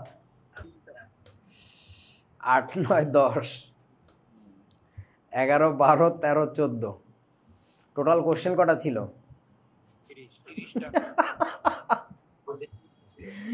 50%-এর একটু কম ইংরেজি, তা নাহলে পারবা না। ইভেন ধর আমি আমি আমি একটা কোশ্চেন একটু তোদের সাথে আলোচনা করি, আমার খুব পছন্দের, এই যে এটা, যারা পারিস বলে দিবি না উত্তর, হ্যাঁ আমি জাস্ট আলোচনা করি আর কি, বলে দিলে কিন্তু মাইর খাবি।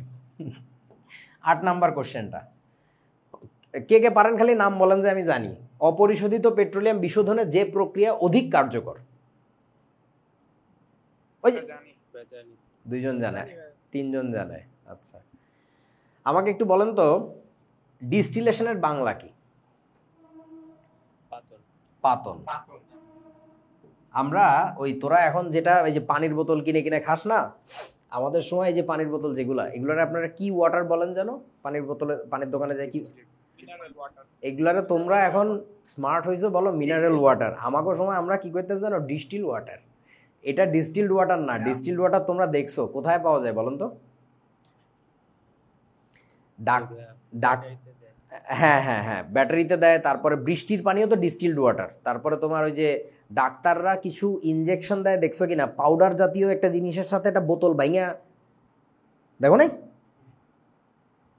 পটাশ করে মাথা ভেঙে একটা পানি নিয়ে ওর মধ্যে ইনজেক্ট করে তারপরে তোমার গায়ে পুশ করে, ওই পানি, হ্যাঁ ওই পানিটাও কিন্তু ডিস্টিলড ওয়াটার, মানে একেবারে 100% পিওর ওয়াটার ওইটা। বৃষ্টির পানি কেন পাতিত পানি বুঝো তো? সূর্যের তাপে পানি উড়ে গেছে, পরে ওটা ঘনীভূত হয়ে নেমে আসছে। সো পাতন মানে কি? বাষ্পীভবন প্লাস ঘনীভবন, তাই না? সো ওই পাতন আর কি, ইংরেজিতে বলে ডিস্টিলেশন। আচ্ছা এবার বলেন স্টিম ডিস্টিলেশনের বাংলা তাহলে কি হবে? বাষ্পপাতন। এটাকে বলে হচ্ছে বাষ্পপাতন। ঠিক আছে বুঝলাম। ফ্র্যাকশনাল ডিস্টিলেশনের বাংলা কি? আংশিক পাতন। ফ্র্যাকশন মানে তো বুঝো অংশ, সেখান থেকে আসছে আংশিক পাতন। আচ্ছা আংশিক পাতন। আর এই শয়তানিটা বুঝছিস, এই যে ইংরেজি নিয়ে যে শয়তানি করে না, এটা ইঞ্জিনিয়ারিং কোশ্চেনে করে না। আমি খুবই কম দেখছি ইঞ্জিনিয়ারিং কোশ্চেনে ফাইজলামিটা করতে। ফাইজলামিটা করে মোস্ট অফ দ্য পাবলিক ইউনিভার্সিটিগুলো, মানে ঢাবি রাবি জাবি খাবি এগুলা এই শয়তানিটা করবেই করবে। আচ্ছা সাবলিমেশনের বাংলা কে কে পারেন খালি নাম বলেন, আমি জানি। আচ্ছা একজন জানে,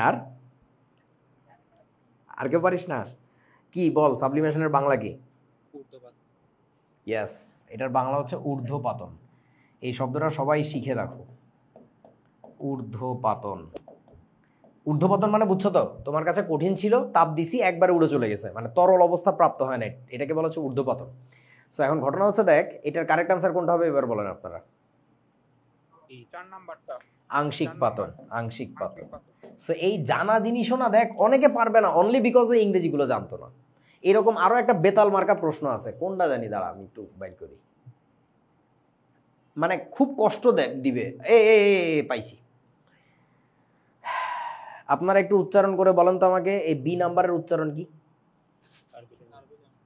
কার্বিলামিন টেস্ট। এইটা যে আমি কত স্টুডেন্টকে দেখছি, এটা দেখে কইতেই পারে না, কয় কারবাইলা ময়নার মারে খুঁজে। কারণ ও তো বাংলা এইসব বানান দেখে নাই, ইলের উচ্চারণ যে ওয়াইএল ও দেখেই নাই কখনো, খেয়ালই করে নাই। আচ্ছা তারপরে বলেন তো এটা কি? Tollens reagent. এটার উচ্চারণ করতে গেলে দাঁত ভেঙে ফেলাবা। নিন হাইড্রেন টেস্ট কিসের জন্য করে বলেন? নিন হাইড্রেন টেস্ট কিসের জন্য করে, কি ডিটেক্ট করে এটা দিয়ে? খাবি এখন মার বেটা, এইচএসসি পরীক্ষা দিছিস 2 দিন আগে। আচ্ছা আপনারা একটু বলেন আমাকে কোনটা দেন, এটা সুন্দর প্রশ্ন আছে। হ্যাঁ 20ও পারবি না, 20ও পারবি না উত্তর দিতে যদি না চালাক হইস। যদি তোর ইংরেজি নাও জানা থাকে, চালাক হইলে পারা যাবে। বলেন তো কারেক্ট আনসার কোনটা ফ্রি রেডিক্যালের ক্ষেত্রে, কোনটি? আচ্ছা এইখানে যে শব্দগুলা বলছে, এই শব্দগুলোর উচ্চারণ দেখতেছো, হোমোলাইটিক, এটার উচ্চারণ কি কত? সমজাতীয় ভাঙন, সমভাঙন, সিশন, সিশন। সো সিশন শব্দটা আসছে কোত্থেকে কি মনে হয়? সিজার্স, কেচি, কেচি। সো সিশন শব্দের অর্থ হচ্ছে ভাঙন, ঠিক আছে? সো হোমোলাইটিক সিশন মানে কি মনে হয়, কি বোঝাচ্ছে? সুষম বিভাজন পড়ছে না, ওইটাই বুঝাচ্ছে। সো দেখ তোর পারা জিনিস তুই না বাইরে চলে আসবি ইংরেজির কারণে। আচ্ছা তাহলে বলেন তো হেটেরোলাইটিক সিশন মানে তাহলে কি বুঝাচ্ছে? বিষম বিভাজন। এই তো সহজ জিনিস। আরে দাঁড়ারে, আমি ওই প্রশ্নটা খুঁজেই পাচ্ছি না গোড়ার ডিম। খুব সুন্দর একটা প্রশ্ন আছে। ইয়েস, পেয়েছি। তোমার কান ফাটি গেছে, আমি বুঝছি আমার চেঁচানির ঠেলায়। 26 নাম্বার প্রশ্নের উত্তর দাও, এখন পারবা, এখন খুব ভাব মারতে পারবা। বলো। সাবলিমেশন। বুঝছেন কি সবাই? তরল অবস্থায় পরিবর্তিত না হয়ে কঠিন অবস্থা থেকে সরাসরি গ্যাসীয় অবস্থায় রূপান্তরিত হয় কি বা এটা তো ঊর্ধ্বপতন, সবাই জানে কিন্তু পারবে না কেন? ইংরেজি জানে না। ওই সাবলিমেশন ওই তোদের মধ্যে মনে হয় একজন জানে দেখলাম যে। সো তাইলে তখন আবার করবা কেমনে? বাকিগুলো চিন্তা করবা যে বাকি কোনটা হইতে পারে না। ইভাপোরেশন মানে কি বলেন? বাষ্পায়ন, বাষ্পায়ন বা বাষ্পীভবন যেটা আমরা বলি। বয়লিং মানে কি? স্ফুটন, স্ফুটন। ফ্রিজিং মানে তো কঠিনই ভবন বা কঠিন পরিণত করা, তাহলে বাই ডেফিনেটলি এ নাম্বারটাই। বাট বিশ্বাস কর ভাই, আমি আবারও মনে করে দিচ্ছি মামুন কাদির স্যারের বলা কথাটা, যারা ভালো ফলাফল করে তারা শুধু মেধাবীই না, তারা আবার ব্যক্তিত্ব ভালোওয়ালা মানুষও কিন্তু। সো তোমার ব্যক্তিত্বের একটা অংশ কিন্তু তোমার কতটুকু নার্ভ কন্ট্রোল আছে।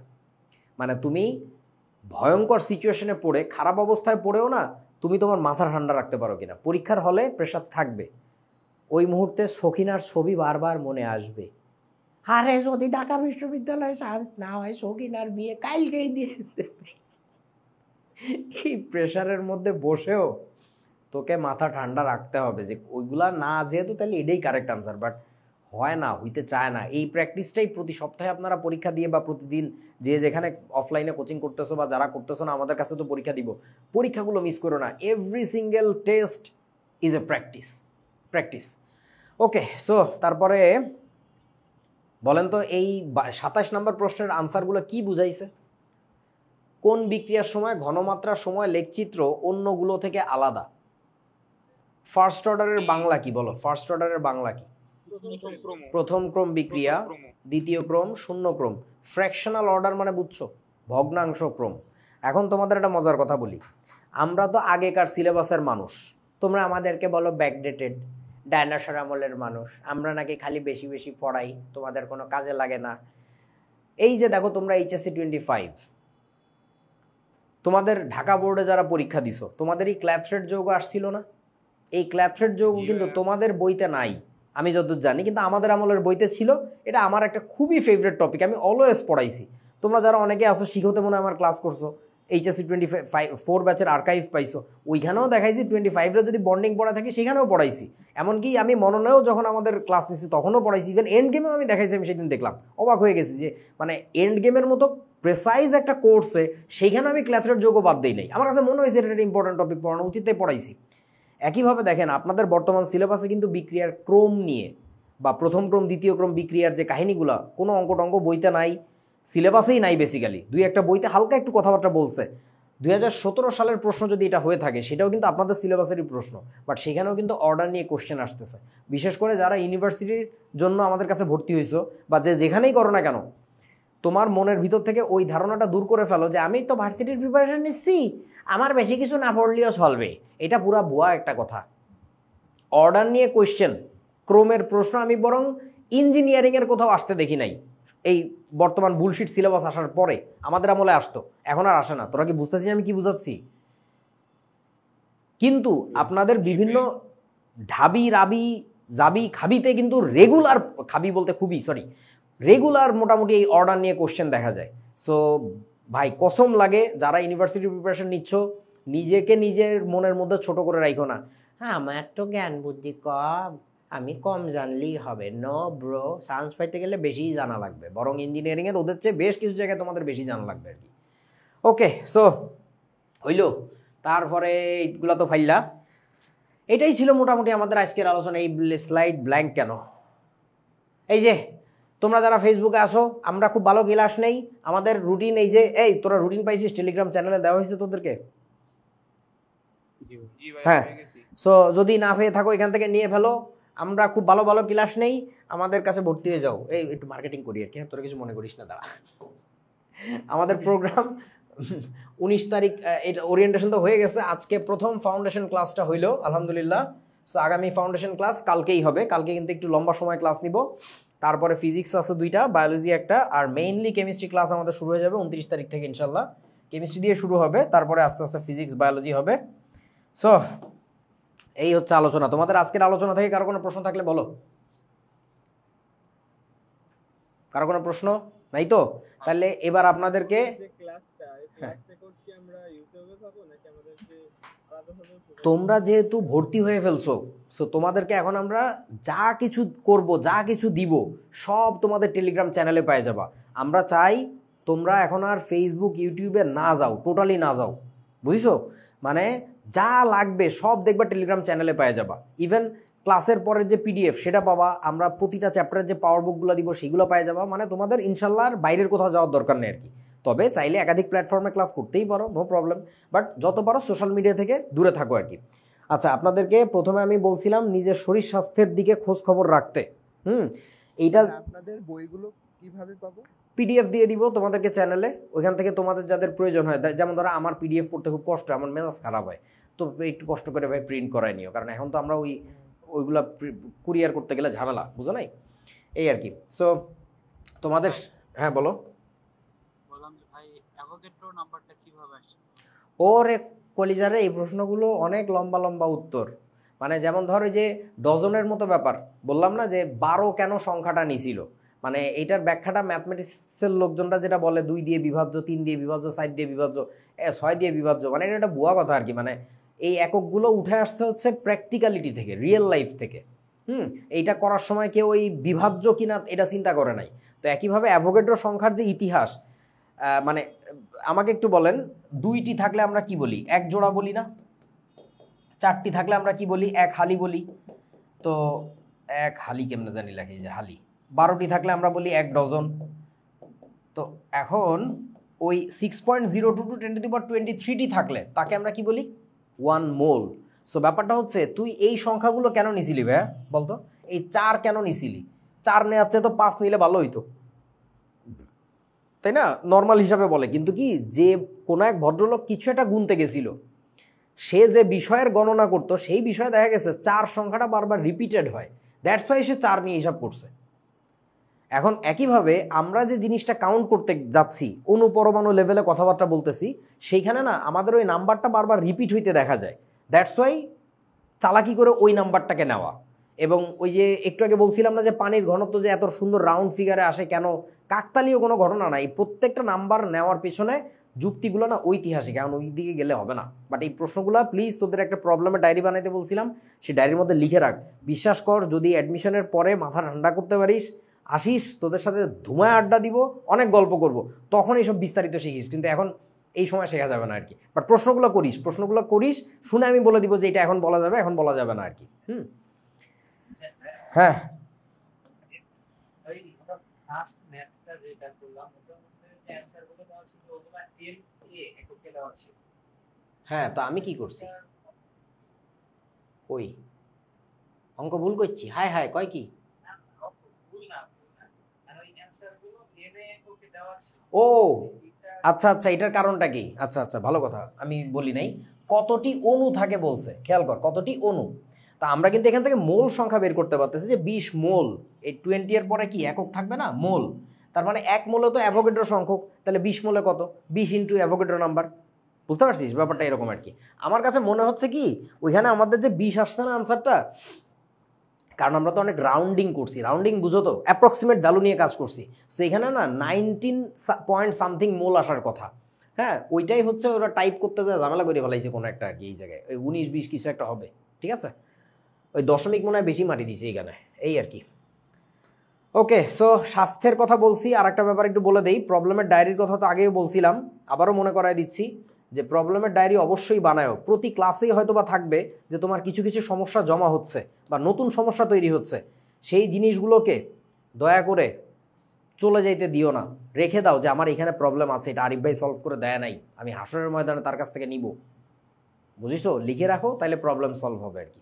হ্যাঁ, আর কারো কোনো প্রশ্ন নাই? স্যার আপনি ফেসবুক দেখার কথা হয়তো বা ভুলে গেছেন। ও দুঃখিত বন্ধু রে, মানে ঘটনা হচ্ছে কি, আমাদের বইগুলো কি একসাথে মানে আমাদের যে বইয়ের যে সব চ্যাপ্টার সেগুলো কি একসাথে দেওয়া থাকবে নাকি চ্যাপ্টার ওয়াইজ থাকবে? আমরা যখন যে চ্যাপ্টারের ক্লাস নিব ওই চ্যাপ্টারের তখন তোমাদেরকে পাওয়ার বুক দিয়ে দিব আর কি, ঠিক আছে? আর আরেকটা ব্যাপার শোনো, তোমাদের হয়তো বা অনেকের মন খারাপ হয়েছে ভর্তি হওয়ার পরে, আমি একটু বলে দিই, একেবারে পাবলিকলি বলি আর কি। সেটার কারণটা কি, এই তোরা কইছিলি যে তোরা আর্কাইভ দিবি, তো যখন চাইলাম তখন করলি কি একসাথে 2 চ্যাপ্টারের বেশি দিব না, এই 2টা শেষ করবি তারপরে 2টা দিব। হ্যাঁ, আমরা একটু এরকম শাসনে কড়াভাবে তোমাদেরকে মানুষ করতে চাই, কারণ বিশ্বাস করো ভাইয়া, কম খেয়ে কেউ মারা যায় না, না মারা যায় অনেকে দুর্ভিক্ষে মারা যায়, সেটার কথা বলিনি, মানে কম কম খাবারে তোমার আরও নিজের ভিতরকার ইমিউন সিস্টেম শক্ত হয়। যেসব প্রতিষ্ঠানেই হোক বা আমাদেরও কোনো একদিন যদি আমরা অ্যাপের মাধ্যমে ক্লাস নেই, ওই দিনও আরিফ হকের নেতৃত্বে যদি মনন একাডেমি চলে, ওই দিনও তখনও তোমার উপরে এই শাসন ব্যবস্থাটা থাকবে যে তুই কোর্স কেনা মাত্র তোকে সব আর্কাইভ আমরা দিয়ে দিব না। কারণ ভাইয়া সব পেলে নষ্ট জীবন, পুরো অধ্যায়ের মানে পুরো বইয়ের জিনিসপত্র যখন তুমি একবারে পেয়ে যাও, বুকের উপরে হাত দিয়ে সত্যি কথা বলো, তুমি আসলে কোনো চ্যাপ্টারই দেখো নাই, বা তোমার যেটা মেইন টার্গেটে ছিল ওটা তোমার দেখাই হয় নাই। বাট তুমি যখন আমার কাছে স্পেসিফিক্যালি চেয়ে নিচ্ছ, ভাই আমার রাসায়নিক পরিবর্তন অধ্যায় লাগবে, ভাই আমার গুণগত রসায়ন লাগবে, বা অমুক তমুক লাগবে, তখন দেখো তোমার লক্ষ্যটা স্থির হয়, এই চ্যাপ্টারটা শেষ করে তাড়াতাড়ি আর একটা চ্যাপ্টার নিতে হবে, এবং তখনই তোমার নিজের কাছে হিসাবটা ঠিক থাকে, আমার এই চ্যাপ্টার দেখা হয়েছে, ওটা বাকি আছে। আমরা চাই তোমার মেন্টালি ক্যালকুলেশনটা সবসময় থাকুক। সো মন খারাপ করো না যেন কেউ, ঠিক আছে? নিজের কাছে নিজে ওই হিসাবটা দাও, কারণ ভাই এই যে তোরা যে অনলাইনে পড়তেছিস, এইটা কি মাগ না কারো ঢুকানো হয়েছে এই জায়গায়? 500 টাকা হইলেও তো দিছস, 1000 টাকা হইলেও তো দিছস, যে যা সমস্যা আমাদেরকে বলছি আমরা চেষ্টা করছি আর কি।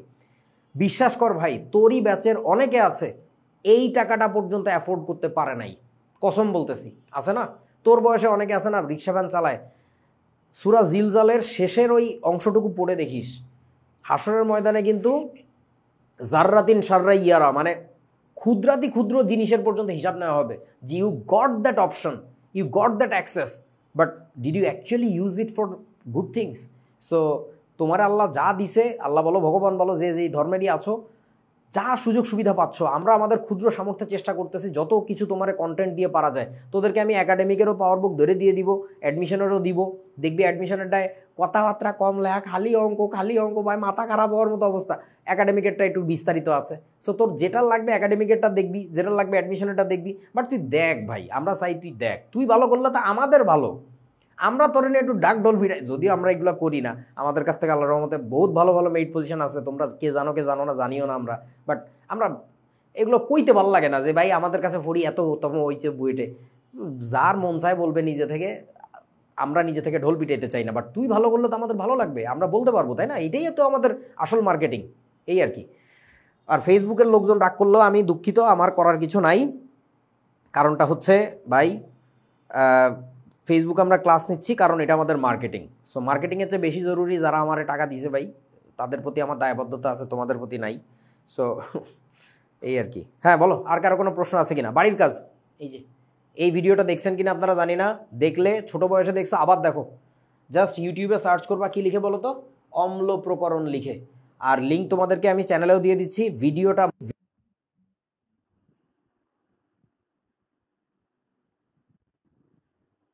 স্যার আপনার সাউন্ড আসে না, সাউন্ড প্রবলেম, কথা শোনা যাচ্ছে না। সাউন্ড অফ হয়ে গেছে। সরি, ওই যে এই মাইক্রোফোন রিসিভারের চার্জ শেষ হয়ে গেছিল তো, এই কারণে আর কি। ওকে, এখন শুনতে পাচ্ছ? এখন যদিও অডিও কোয়ালিটি ভালো পাচ্ছ না, কারণ এখন ম্যাকের বডি থেকে নিচ্ছে আর কি। সো ঠিক আছে, আমি আজকে আর কথাবার্তা না বলি, আরো গল্প আমরা গ্রুপে করবো না।